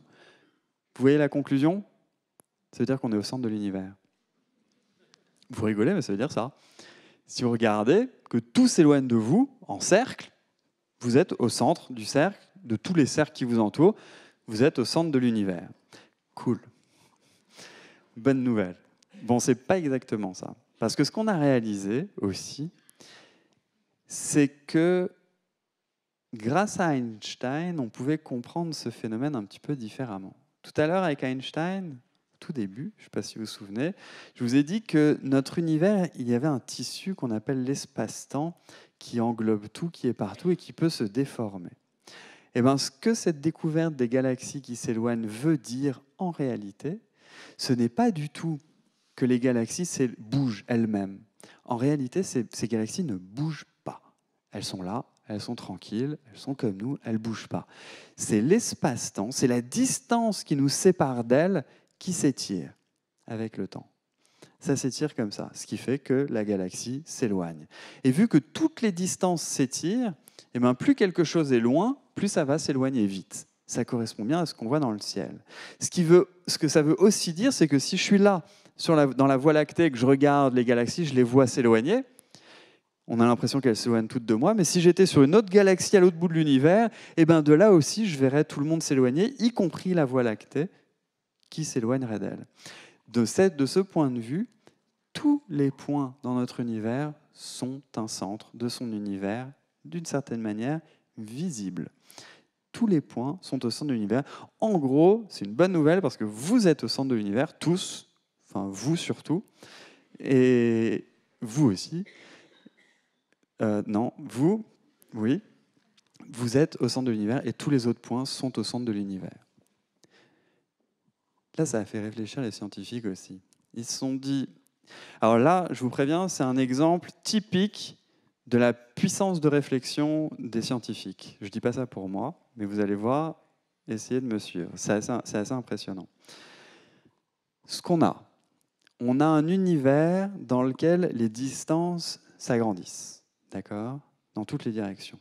Alors là, les scientifiques se sont mis à faire des meetings, ils ont organisé des séminaires de réflexion, ils ont bu énormément de café, ils n'ont pas dormi, ils se sont grattés la tête. Si tout s'éloigne de tout, ils se sont dit qu'avant, tout était plus près. Vous avez suivi ? Vous avez vu la puissance, un peu de réflexion ? C'est marrant, c'est amusant comme image, mais c'est exactement cette image que je vous annonçais au tout début du talk, où je vous disais que la relativité générale d'Einstein avait radicalement révolutionné notre vision de l'univers tout entier, depuis toujours, en un mot, en un moment, à ce moment-là. Si notre univers peut changer, si notre univers peut bouger, alors il peut avoir une histoire. C'était un concept que aucun personnage, aucun scientifique dans quasi l'histoire de l'humanité n'a pu appréhender. Que des planètes, des gens, des arbres, des étoiles puissent avoir une vie, puissent évoluer, changer, oui, mais tout ça se passe dans un univers qui est bien stable, qui est là depuis l'infini, pour l'infini, et qui est tranquille, et qu'on va pas... Eh ben non. Ce que Einstein avait découvert, c'est que notre univers peut avoir une histoire, peut changer et bouger dans le temps. Et même lui, il l'a refusé, cette idée. Il a tout fait pour que l'univers soit stable. Manque de peau, ça n'a pas marché. On a vu dans le ciel que ces distances s'étirent dans toutes les directions, partout. C'est ce qu'on appelle l'expansion de notre univers. Et l'expansion mise à l'envers veut dire que notre univers était plus petit dans le passé. Alors gardons cette idée, revenons dans le passé, de plus en plus. Toute l'énergie des choses qu'on voit là dans l'espace, contenue dans un espace de plus en plus petit, dans un volume de plus en plus petit, quelle que soit la forme d'énergie que ça avait, c'était forcément plus chaud et plus dense. Et si on continue à rétrécir, à un moment, il y a tellement d'énergie dans un volume tellement petit que forcément, même la lumière ne peut pas traverser.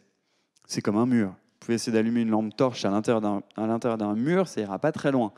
Et bien là, vous imaginez l'univers tout entier, ultra dense de matière et d'énergie, allumer de la lumière dedans, elle ira nulle part. Ça veut dire que dans le passé de notre univers, à un moment, il a dû nécessairement y avoir une phase opaque, une enfance opaque, une enfance à l'intérieur de laquelle aucune lumière ne pouvait traverser notre univers. Ensuite, en grandissant, évidemment, il s'est dilué, et un jour, il était juste bien suffisamment dilué pour que, tout d'un coup, il y ait la place, et la lumière puisse passer un petit peu partout. Nous, quand on regarde l'espace, plus on regarde loin, plus on regarde tôt. Plus on reçoit des images qui nous viennent de tôt dans l'enfance de notre univers. Donc ce moment, ce passage de l'opacité à la transparence, on devrait le voir. Eh bien, je vous l'ai montré. Le voici. Pas mal. Ça, c'est la limite visible de notre univers. Mais si vous avez bien suivi, l'univers était très petit à l'époque où cette image a été envoyée. Et donc, il devait forcément être très chaud vu la quantité d'énergie qu'il contenait. Mais s'il était très petit et très chaud, l'image qu'on devrait en recevoir devrait être très chaude. D'ailleurs, les estimations en calcul qui ont été faites nous disent que cette image devrait avoir 3000 degrés. 3000 degrés, c'est lumineux. 3000 degrés, ça veut dire que le ciel de la nuit devrait être plus lumineux, quasi plus lumineux que le soleil. C'est vrai que c'est brillant partout, et pourtant, non, c'est tout noir. Ah oui, mais notre univers a grandi. Et en grandissant, il s'est refroidi. Ah, nouveau calcul. Il a refroidi. Les 3000 degrés ne devraient plus être 3000 degrés. On fait les calculs, ça devrait être moins 270 degrés. Avec des légères variations, mais minuscules tout autour de ça. Ah, alors ça, il nous faut un autre outil pour pouvoir détecter des températures pareilles. Et cet outil, on l'a construit. Et il nous a permis de prendre une carte de cette surface au bout de notre univers visible. Et cette carte, la voici. Ça, tout est à moins 270 degrés là-dessus. Et la différence de température entre les petits points noirs et les petits points blancs, c'est un 10 millième de degré, 0,00001 degré de plus ou de moins par rapport à la température de base du fond de notre espace. Ça, et je vais vous la montrer maintenant en entier, ça c'est si vous la refermez, ça fait une boule. Nous, on est au centre de cette boule et on regarde depuis l'intérieur. Et c'est de ça qu'on voit un petit peu tout autour de nous dans l'espace. C'est le mur au bout de notre univers visible. Jamais on n'arrivera à voir plus loin dans l'espace en utilisant de la lumière, quelle qu'en soit sa forme, que ce soit des ultraviolets, des rayons X, des tout ça, des micro-ondes, rien. Ça ne traversera pas cette surface qui nous entoure et qui nous forme les limites de notre univers visible. On peut quand même se dire que d'une certaine manière, dans nos têtes, même si on ne peut pas les voir, dans nos têtes, on peut essayer de comprendre ce qui se passait avant.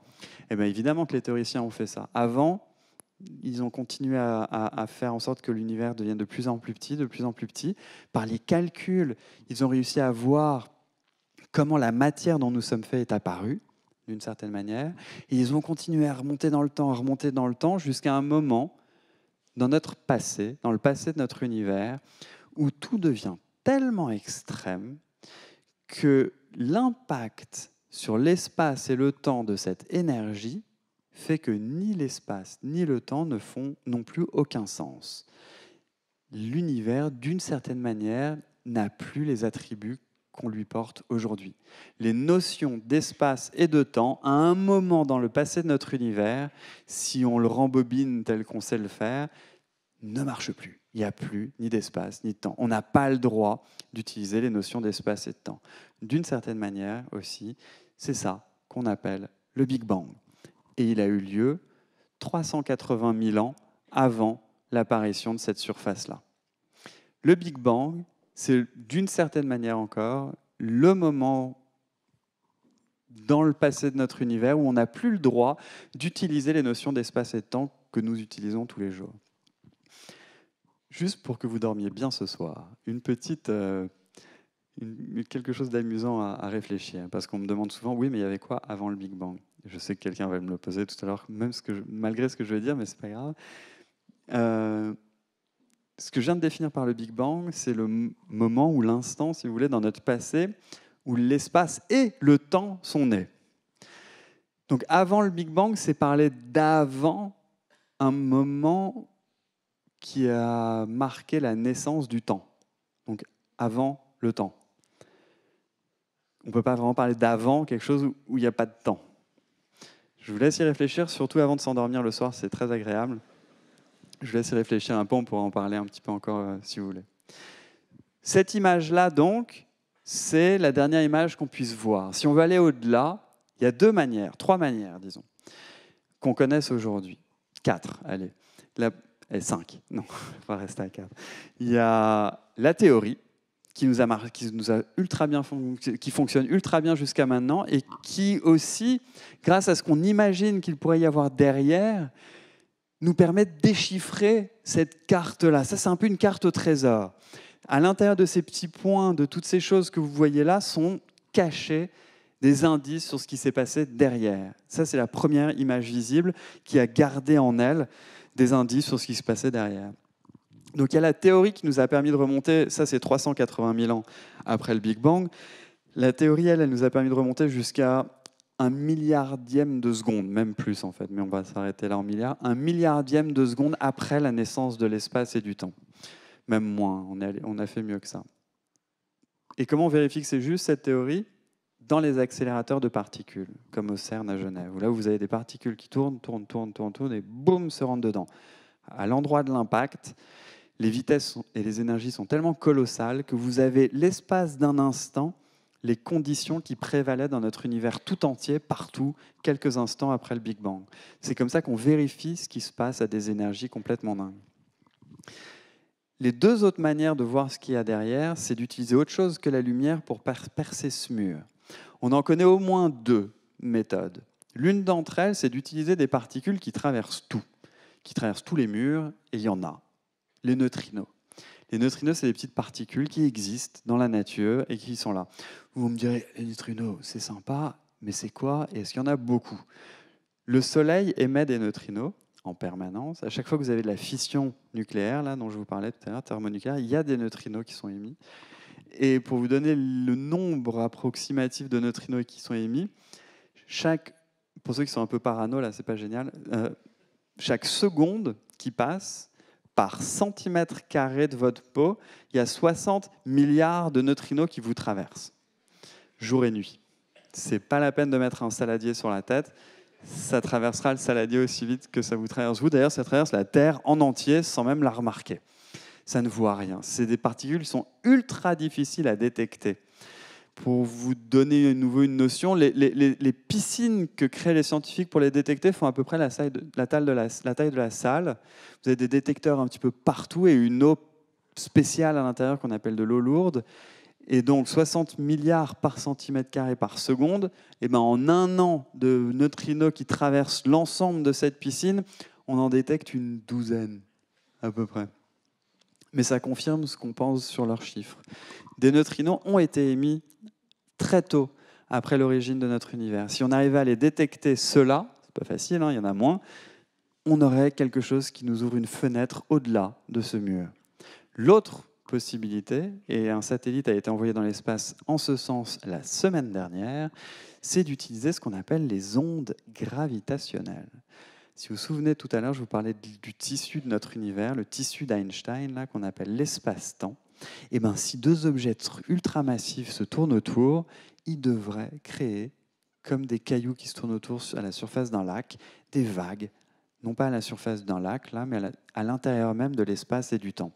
Une vague gravitationnelle comme ça, une onde gravitationnelle qui me traverserait moi là maintenant, ferait que, ouh, comme ça, grandirait, je rétrécirais. Et pareil pour le temps, il ferait ouh, mais on le vivrait tous ensemble et on ne s'en rendrait pas compte, premièrement.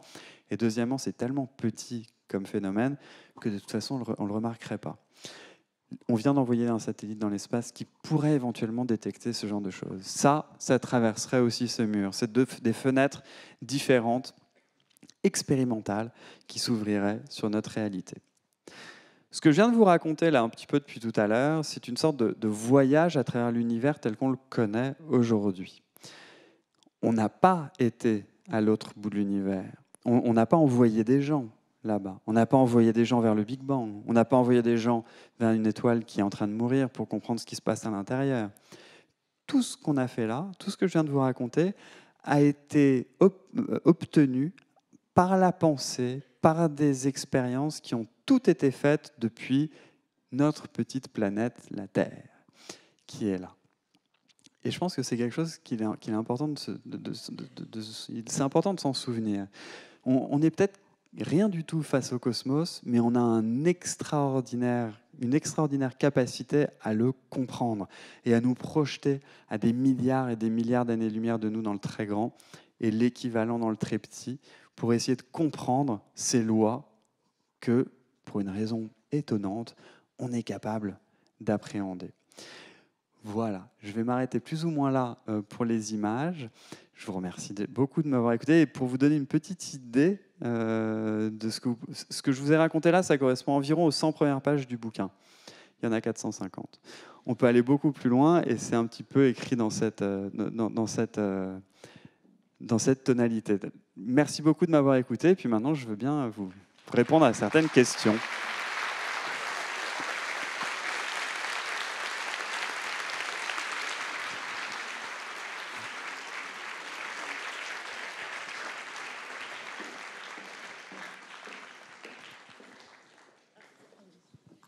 Ah, merci beaucoup, Christophe Galfard. C'était vraiment une très, très belle conférence. Je pense que tout le monde a tout compris. Mais je vous connais, je suis sûre que vous avez quand même des questions à poser. Non? Non? Ah si, c'est sûr. Je me disais bien aussi. Alors, il est parti plus vite. On va revenir vers vous, monsieur, tout à l'heure.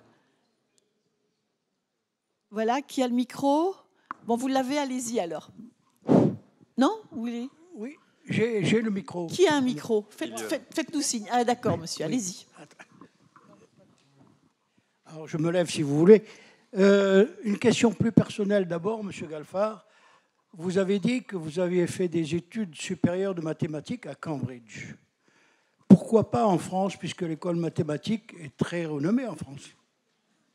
Ah, mais vous avez tout à fait raison. Alors, il y a deux choses. La première, c'est que je voulais faire des études de mathématiques à l'école normale supérieure. Je n'ai pas été pris à l'école normale. C'est une honte, je suis d'accord avec vous. Ah bon? C'est dommage. Mais non, mais il y a toujours quelques personnes qui ratent à quelques places. Ah bon? Voilà, j'en ai fait partie. Mais du coup, ça m'a permis de voyager, voyez-vous. Parce que, voilà, du coup, je me suis dit que j'allais tenter des universités ailleurs. Deuxième question. Vous en avez combien? Oh, j'en ai 3 ou 4. Deux, c'est tout, monsieur, parce qu'il faut que les autres puissent prendre la parole. Oui, mais aussi. elles sont intéressantes quand même. Oui, ça, on n'en doute pas, monsieur, on n'en doute pas. Vous avez parlé du Soleil qui deviendra une supernova dans 5 milliards d'années. Avant, il va se transformer en géante rouge. Oui, mais je ne voulais pas vous inquiéter tous trop. Ah bon, d'accord. Bien sûr. Non, si vous voulez que je réponde plus directement, on va dire que votre question, c'est quand sait-on que la Terre deviendra inhabitable? Par rapport au Soleil, l'estimation, c'est plutôt 1 milliard d'années. Déjà, on vient de perdre 80% de notre temps. C'est d'un coup, grâce à vous. Alors, on dit également qu'une supernova se transforme en trou noir. Comment se fait-il alors qu'à l'intérieur, au centre de chaque galaxie, il y ait un trou noir? Donc la supernova va voyager au centre de la galaxie ou pas? Alors, on va dire que c'est votre dernière question parce que ça, je vais mettre du temps pour répondre. Oui. On va prendre la première partie de la question. Déjà, pour le trou noir. Tout le monde sait ce que c'est qu'un trou noir? Oui. Hein. Bon. On l'a dit un petit peu tout à l'heure, mais je vais le redire. Imaginez que vous avez votre étoile. Ça, je vous dis ce que ça donne. Vous avez votre étoile qui est grande comme ça. On va la remettre.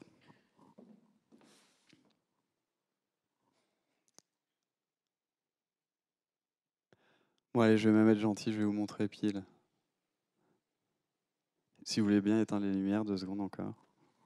Bougez pas, Maët. Je ne peux pas éteindre les lumières, je n'ai pas d'interrupteur. Ah non, parfait. Imaginez que vous ayez l'espace et le temps d'Einstein, d'accord, qui se met là, ce qui nous donne une petite idée de la trajectoire d'un rayon lumineux.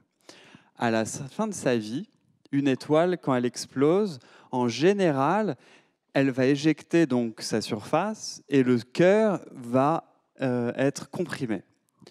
Pour les étoiles qui ont la taille du Soleil, ça devient une naine blanche, c'est-à-dire quelque chose qui n'est pas trop grand, quelque chose qui n'est pas trop extrême. Mais pour des étoiles gigantesques, la puissance de l'explosion d'éjection de la surface va tellement comprimer le cœur que quelque chose d'autre va arriver. On va atteindre un objet qui va être tellement dense que à cause peut-être aussi de l'absence de fusion, mais c'est indépendant, la surface va s'effondrer sur elle-même en permanence. La gravitation va l'emporter sur tout. Ça va être tellement dense que ça attire vers le bas. Tout à l'heure, je vous disais que sur Terre, quelqu'un qui pèse 70 kg pèserait 2 tonnes 100 à la surface du Soleil. Sur Terre, si vous pesez 70 kg ou n'importe quoi, si vous voulez sauter pour arriver dans l'espace et partir de la Terre, il vous faut sauter à 42 000 km par heure. C'est ce qu'on appelle la vitesse de libération de la gravitation terrestre. 42 000 km par heure pour partir. Si vous sautez moins fort, vous retomberez toujours. Si vous tirez une balle de fusil vers le ciel, elle retombera toujours, elle va beaucoup moins vite que Mach 42. Donc ne pas tirer de balles de fusil, ça va retomber sur quelqu'un. Il ne faut pas tirer. 42 000 km/h à la surface de la Terre. Si vous êtes à la surface du Soleil, il vous faut 2 millions de km/h pour réussir à partir. Bon, 2 millions de km/h, il y a des choses qui vont plus vite. Par exemple, la lumière, qui elle va à 1 milliard de km/h. La lumière donc va bien plus vite, elle peut partir du Soleil. Imaginez un endroit qui serait tellement dense que même la lumière n'aurait pas suffisamment de vitesse pour pouvoir en partir. Et bien, c'est ça qu'on appelle un trou noir. Et pour créer un trou noir, il faut donc compacter, comprimer, compresser de la matière énormément. C'est ce que vous allez voir apparaître ici.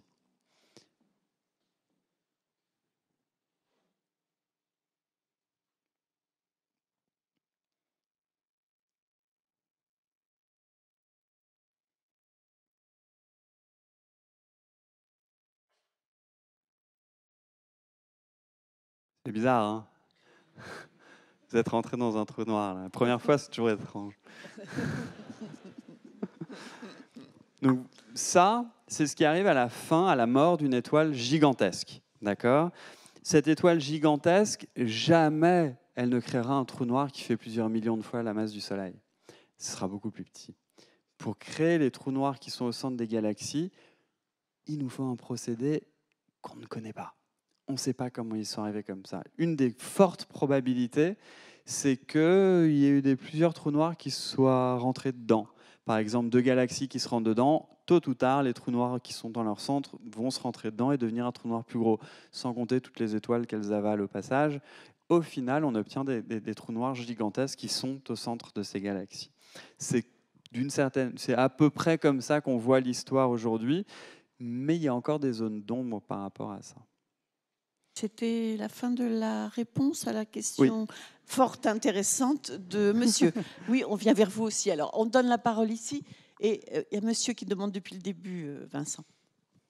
Oui, donc je voulais juste demander, le satellite qui va essayer de voir derrière le fond cosmique, donc vous avez dit qu'il pourrait percevoir les interactions gravitationnelles, mais il ferait comment? Enfin, je veux dire, je vois pas trop avec quel instrument on peut les percevoir. Comment on peut décrire ça? Alors, juste pour préciser, le satellite qui vient d'être envoyé la semaine dernière, c'est pour tester la détection d'une onde gravitationnelle. D'accord? Ce ne sera pas suffisamment puissant pour l'instant pour arriver à voir des choses qui se passeraient derrière ce mur-là. Une onde gravitationnelle change les distances légèrement, mais c'est infime, ridiculement petit. Donc il nous faut quelque chose qui va avoir une précision par rapport aux tailles ou aux distances qui sont impeccables. Et bien c'est ça qu'on a envoyé dans l'espace. Je crois que c'est 2 plaques d'or. Je suis pas sûr je suis quasi sûr que c'est de l'or. Oui, ça doit être de l'or. 2 plaques d'or qui sont côte à côte et entre lesquelles il y a un laser qui en gros rebondit. La précision de ce laser est telle qu'on peut détecter la différence de distance entre les 2 plaques d'or à l'équivalent de ce qui serait un cheveu entre la Tour Eiffel et l'Empire State Building. C'est cette précision-là. Et ben, s'il y a une mini-onde gravitationnelle qui passe, on devrait la détecter grâce à ce genre de choses. Ça, c'est pour la première chose, c'est pour tenter de les détecter. Tout le monde est sûr qu'elles existent, ces ondes. Personne n'en a jamais détecté une seule. L'étape d'après, et ça, c'est un projet qui est quand même complètement ahurissant, c'est un projet qui s'appelle LISA, L-I-S-A, qui serait l'envoi dans l'espace de 3 satellites séparés chacun l'un de l'autre par 50 millions de kilomètres. Je vous rappelle que la Terre fait 40 000 kilomètres si vous faites le tour à pied à l'équateur. Là, on parle de 50 millions de kilomètres. Un triangle qui serait relié par le même genre de laser, qui aurait une précision du coup encore bien plus grande. Et ça nous permettrait d'ouvrir cette fenêtre sur ce qui se passe derrière le mur qui est là-bas. Alors, une autre question, j'essaye d'aller vite parce qu'il y a plusieurs... C'est moi qui se parle trop. Donc vous Monsieur. disiez qu'avant le Big Bang, il n'y avait pas de temps et d'espace. J'écoutais une émission l'autre jour, une émission scientifique, qui parlait donc du Big Bang, de ce qu'on appelle la singularité, donc avant le Big Bang, quoi. Et dans cette émission, on disait que dans le trou noir, il n'y a plus d'espace et de temps non plus à l'intérieur du trou noir. Et que donc, il y a ce qu'ils appelaient aussi, eux, la singularité. Il y avait une analogie pour eux entre ce qui se passe dans le trou noir et ce qui s'est passé juste avant le Big Bang. Et il était dit que si on pouvait accéder à la réalité du phénomène du trou noir, comme il y en a des millions sans doute dans l'univers, on aurait du coup accès au mécanisme de l'avant-Big Bang. Est-ce vrai? Alors, tout est correct dans ce que vous dites, sauf un mot, avant. Tout est exactement correct. C'est pour ça que moi, ma thèse, c'était sur les trous noirs et l'origine de l'univers. C'est exactement, vous avez tout à fait raison, que d'une certaine manière, les deux sont, en tout cas mathématiquement, équivalents. Dans le sens où, dans les deux cas, on va avoir une quantité colossale de matière dans un endroit tout petit. Le Big Bang, c'est justement cette singularité où on atteint la limite que peut supporter l'espace-temps, l'espace et le temps, pour faire sens, pour que ça ait un sens à l'intérieur de la relativité générale. Je vais vous le dire autrement. Enfin, pour répondre directement à votre question, la physique de l'intérieur des trous noirs, il y a un rapport avec la physique du Big Bang. Pas de l'avant-Big Bang, mais du Big Bang. Les deux singularités sont les endroits où l'espace et le temps ne peuvent plus être utilisés tels qu'on les connaît. Dit légèrement différemment. On a deux grandes théories qu'on applique à notre réalité. Nous, on est des humains, une fois de plus. Il faut voir ça avec humilité et fierté. C'est-à-dire qu'on a un univers, une nature à découvrir. On part de rien. Ce qu'on essaie de faire, c'est de plaquer ou de trouver des bons échafaudages pour essayer d'expliquer telle ou telle chose. Avec le temps, etc., on a trouvé deux échafaudages, un pour le très grand, la relativité générale d'Einstein, avec ses courbures, etc., et un pour le très petit, qui est la physique quantique, qui est très différente. On n'arrive pas à relier les deux. Les notions même d'espace et de temps ne sont pas les mêmes dans les deux cas. Donc les deux théories, ce n'est pas qu'elles sont forcément fausses, il faut qu'elles fassent des concessions pour pouvoir expliquer plus que ce qu'elles ne font. Toutes les deux doivent faire des concessions, et on sait qu'il existe deux endroits dans notre univers où ces concessions devront être faites. Parce qu'on sait qu'il existe deux endroits où le très grand devient très petit. L'intérieur des trous noirs, la gravitation qui comprime, ça devient très petit. Le Big Bang, l'univers en entier, visible en tout cas, qui devient extrêmement petit. On a besoin de la gravitation et de la théorie quantique, et donc d'une certaine manière de ce qu'on appelle la gravitation quantique, théorie que nous n'avons pas. Et c'est là que se situe la recherche en physique fondamentale aujourd'hui. On a des tentatives, il y a ce qu'on appelle la théorie des cordes, la théorie quantique à boucle, etc., etc. Il y a plein de théories qui sont là, qui sont sublimes pour certaines d'entre elles, mais qui n'ont pas encore été validées par l'expérience. Ce que vous disiez, vous, par rapport aux singularités, c'est ce qu'avait fait un petit peu Hawking avec Penrose dans les années 60, c'est de voir depuis l'intérieur de la relativité générale qu'il existe des endroits où la relativité générale n'a plus le droit d'être utilisée.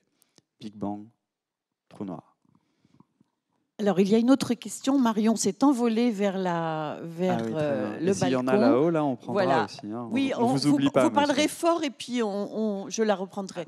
Allez-y d'abord. Hein. Donc, je voulais, s'il vous plaît, que vous nous décriviez quelle était la particularité de la gravitationnelle de Mercure. Qu'est-ce qu'il y a de différent? Alors, toutes les trajectoires des planètes, on les connaît, donc autour du Soleil, et on peut voir si elles correspondent à ce que dit Newton. Et ce qu'on voit, c'est que Newton, si vous prenez, disons que le Soleil est là, d'accord, et vous avez Mercure qui tourne autour. Et bien vous avez l'orbite de Mercure qui va tourner comme ça, comme si elle faisait une rosace autour du Soleil. Pour la plupart des planètes, on comprend exactement la façon dont cette rosace est créée par l'influence des autres planètes, etc. Pour Mercure, si on additionne les influences de tous les autres astres qui sont dans le ciel, on n'obtient pas ce qu'on voit. Il y a un décalage entre ça réel et ça de Newton qui est infime. Si vous prenez la distance sur une montre entre 2 secondes et que vous divisez ça par 500, c'est l'angle qui est l'erreur entre Newton et la réalité en 1 siècle pour Mercure. Mais c'est souvent dans les détails qu'il y a des révolutions qui se font comme ça. Impossible de le comprendre, ce minuscule décalage avec Newton. C'est impossible et on aurait pu essayer pendant des millions d'années, on n'aurait jamais trouvé. C'est Einstein qui a trouvé. C'est à cause de la raison de ce qu'est la gravitation, c'est-à-dire une déformation de l'espace et du temps. Voilà. Merci. Alors, orange, il y a une question ici. Ah oui. Allez-y. Allez-y. Quand on arrive presque au départ presque au départ du temps, mais on bulle sur un instant qu'on appelle le temps de Planck pour ne pas aboutir au temps zéro qui, théoriquement, est la singularité. Et moi, je me pose la question, et d'autres l'ont proposé, est-ce que notre univers serait le rebond d'un univers qui a existé avant, qui serait auparavant une contraction de l'univers précédent? Alors effectivement, lorsqu'on va dans le très petit, je rebondis pour éviter la singularité, justement, quoi. Tout à fait. Alors pour rebondir ce que disaient 2 personnes tout à l'heure, singularité, c'est lorsqu'on regarde cet ensemble de choses depuis la gravitation uniquement, depuis la relativité générale, d'accord ? Ça, si vous remontez dans le temps, vous tombez sur une singularité, c'est-à-dire un truc qu'on n'a plus le droit d'utiliser. Maintenant, si on utilise la physique quantique, on réalise qu'on n'a plus le droit d'utiliser la gravité toute seule avant ça, à partir d'un endroit qu'on appelle une limite de Planck, qui existe pour tout, dans le temps, dans l'espace, dans l'énergie, dans la distance. Il y a une limite de Planck qui est un minima de ce qu'on peut atteindre sans avoir recours à la gravitation quantique qu'on ne connaît pas. Comme on le disait tout à l'heure, pour aller au-delà, ça ne veut pas forcément dire que dans la nature, il y ait vraiment une singularité, un truc où l'espace et le temps disparaissent. On n'en sait rien, c'est juste qu'on n'a plus le droit d'utiliser nos théories. La physique d'aujourd'hui, la recherche là-dedans, essaye évidemment d'aller plus loin. Et du coup, il y a plein d'idées qui viennent, y compris des idées de cycle d'univers qui grandit, qui rapetissit, qui s'effondre, qui donne naissance à un nouvel univers, qui va grandir, qui va rapetisser, qui va s'effondre, etc., etc. Mais d'autres idées, il y en a aussi, il y en a plein. Mais ça fait effectivement partie des idées qui sont brassées par les scientifiques. Alors, une question à la mezzanine. Vous l'avez le micro, monsieur ? Oui, c'est bon. Bonsoir. Justement, je voulais rebondir sur la question d'avant et une idée qui est intéressante aussi, qu'on entend beaucoup en ce moment, c'est la théorie du multivers, qui permettrait en fait d'expliquer finalement que les univers se créent et disparaissent. Alors certains de vos confrères, comme par exemple Aurélien Barraud ou Brian Greene aux États-Unis, pensent en effet qu'il y a une multitude d'univers qui se créent et disparaissent, laissent la place à d'autres. D'autres se créent plus ou moins avec des variables et des lois physiques différentes en plus. Donc ce qui expliquerait, ça serait en fait substituer une hypothèse à une autre, mais ça expliquerait pourquoi il n'y avait ni temps ni espace avant le Big Bang en fait. Exact. Ça explique pas tout non plus. Faut pas le. Oui, c'est une primo, et deuxièmement, c'est absolument pas prouvé. Bah non, c'est une théorie purement spéculative. Ah oui, totalement. Ce qui ne veut pas dire que c'est pas faux. Moi, je suis assez proche de ça aussi, dans les théories auxquelles j'adhère. Mais on parle de pure théorie, il n'y a aucune preuve expérimentale que ce soit. Qu'on soit d'accord là-dessus. Et après, on peut discuter. Il y a plus ou moins 4 types de multivers dans notre univers. On ne va pas passer sur les 4, mais on va aller directement sur celui dont vous parlez, vous. Au cas où ça vous intéresserait, ce genre de truc, je parle de tout ce que vous venez de dire, là, de toutes les questions que vous venez de poser. Il y a les réponses aussi dans mon livre. Enfin, pas les réponses, mais les explications, en tout cas. Il y a un type de multivers. Quand on revient dans le passé, il faut bien qu'on essaie de comprendre comment les choses se sont déroulées. D'accord ? Et il y a une chose en particulier qui tarabiscote les scientifiques. Et cette chose, je vais vous la montrer. Ah non, il n'y a plus, pardon. On peut remettre? Ah, ça y est. C'est sur cette image-là. Il y a quelque chose d'extraordinairement bizarre sur cette image. Vraiment, vraiment très bizarre. Ce que je vais vous raconter là, en gros, c'est l'origine des multivers. D'accord? Et après, je vous laisserai y réfléchir. Vous avez donc cette image. Nous, ça, c'est une boule, d'accord? Et nous, on est au centre et on voit ça de l'intérieur. Bon, il y a une uniformité extraordinaire. Je vous dis, la différence de degré entre deux endroits, au maximum, c'est un 10 millième de degré. Mais ce n'est pas normal. Ça ne devrait pas être possible. Parce que pour aller... Bon, on va imaginer que ça, c'est un bout et ça, c'est de l'autre. Et que nous, on est au milieu. Ce n'est pas exactement ça, hein, mais on va imaginer que ça, c'est tout à droite, nous, on est au centre, et là, c'est tout à gauche. Bon, ben, ce que vous allez voir là, c'est quelque chose qui s'est passé il y a 13,8 milliards d'années, qui a voyagé jusqu'à vous. Hop. De l'autre côté, pareil, 13,8 milliards d'années, ça voyage jusqu'à vous. Hop. Les deux endroits ne peuvent pas avoir communiqué. Jamais. C'est pas possible. Parce que pour aller d'un endroit à l'autre, du coup, il faudrait 27,6 milliards d'années, le double. Ça veut dire que la lumière aurait dû voyager soit plus vite qu'elle-même, ce qui n'est pas possible, soit pendant le double du temps du reste. Donc c'est impossible que ces deux endroits n'aient jamais communiqué dans toute l'histoire de notre univers. D'accord? Et pourtant, ils ont la même température à 0,00001 degré près. Eh bien ça, c'est pas normal. Si vous prenez deux endroits sur Terre au hasard, ils n'auront jamais la même température. Pour que deux endroits aient pile la même température, il faut qu'ils aient été en contact, d'une certaine manière. Donc comment on fait pour rectifier la donne là? Ça ne marche pas, ce truc-là. Eh bien, dans l'histoire de notre univers, avant que la matière soit née, les scientifiques ont imaginé qu'il a existé une période d'inflation cosmique, cosmologique, si vous voulez, d'inflation, pendant laquelle notre univers est soudain devenu gigantesque, en très peu de temps. C'est-à-dire qu'il s'est agrandi beaucoup plus vite que la vitesse de la lumière. C'est-à-dire que des endroits qui étaient en contact au départ ne l'ont plus été plus tard, mais l'équilibre était déjà atteint. Cette inflation-là, elle ne viendrait pas de nulle part. Elle viendrait d'une sorte de champ. Ça s'appelle comme ça, c'est un champ quantique. C'est comme un fluide qui engloberait tout notre univers en entier, qui serait là partout. Et ce fluide-là, qui est un champ quantique, ça s'appelle comme ça, c'est comme un champ de force, pour ceux qui aiment bien Star Wars, c'est comme la force, c'est la même chose, qui serait partout. Et que ça, voilà. Et ce champ de force, il aurait toujours une énergie, d'accord? Une énergie qui repousse les objets loin les uns des autres, une sorte d'antigravité, et qui serait là, immanente dans notre univers. Pas si immanente que ça.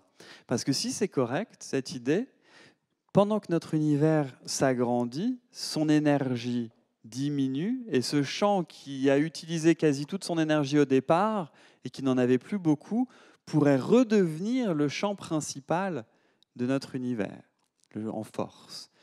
Et c'est apparemment ce genre de choses qui s'est passé il y a 8 milliards d'années, quand les galaxies ont commencé à s'éloigner les unes des autres de plus en plus vite. C'est une découverte qui date de 1998, qui a valu le prix Nobel en 2012, je crois, ou 2009 plutôt. Oui, ça doit être ça, 2009, sur l'expansion accélérée de notre univers. Bref, là je vais un peu trop loin, mais en gros, ce champ qui serait apparu au tout début de notre univers pour le faire grandir aurait un effet maintenant sur notre univers qui est observable. Le lien, je vous le fais moi comme si c'était évident là, mais il n'est pas du tout évident, il n'est pas du tout avéré encore, hein. C'est une des hypothèses qu'on a. Mais en imaginant que ce soit ça, ce champ qui est là devrait pouvoir permettre, un petit peu n'importe où dans notre univers, la naissance d'un autre univers, spontanément, quantiquement. Un univers bulle qui apparaîtrait à l'intérieur d'un autre univers bulle. Pourquoi pas? Et ben, ça, c'est un des types de multivers. Peut-être que c'est un de ceux dont parle Brian Greene ou d'autres. En tout cas, il y en a d'autres. Mais dans ces univers-là, les lois de la nature pourraient être effectivement différentes, etc., etc. Et je rajoute juste une chose, c'est que Brian Greene explique aussi que si notre univers a réussi à exister avec toutes les lois aussi bien ajustées, parce que ça aussi c'est un mystère, donc il y a des gens qui pensent à un dessin intelligent, d'autres qui pensent simplement à du hasard pur. Et lui, il explique simplement que notre univers, on le voit parce qu'on est finalement à la fin de cette création, et donc on observe notre univers qui a très bien fonctionné à tous les niveaux. Au niveau de la gravité, c'est ajusté au milliardième de virgule près, et c'est parce que le nôtre a réussi, mais que d'autres ont échoué. C'est aussi sa théorie que du coup, il y en a forcément plusieurs. Réussi, échoué, vous mettez là un jugement de valeur qui est... Oui, enfin, il a réussi jusque-là, quoi. On en parle. Vous trouvez qu'on est une réussite, nous? Non, mais on peut en parler de l'intérieur. C'est vrai. Bon, je sais pas. Non, on n'a plus le temps pour les questions. Vous les poserez là-bas, là-haut. Hein, avec Christophe Galfard, je vais le faire monter. Je suis désolée, hein, mais avec l'état d'urgence, on est obligé de finir vraiment à une heure précise, sinon on se fait taper sur les doigts, et j'ai les doigts fragiles. Donc, on va... peut-être remonter là-haut et vous allez poser votre question là-haut aussi. J'en suis confuse. Je voulais simplement remercier vraiment Christophe Galfard qui est très sollicité de venir nous voir. Merci Christophe pour cette belle conférence. Et merci à vous.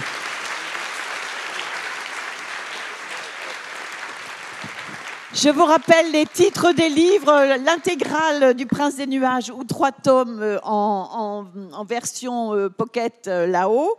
Et puis ce magnifique livre dans lequel vous apprenez beaucoup de choses, Univers à portée de main, paru aux éditions Flammarion. Voilà, je vais vous dire bonsoir. J'espère vous retrouver la semaine prochaine et que la force soit en vous.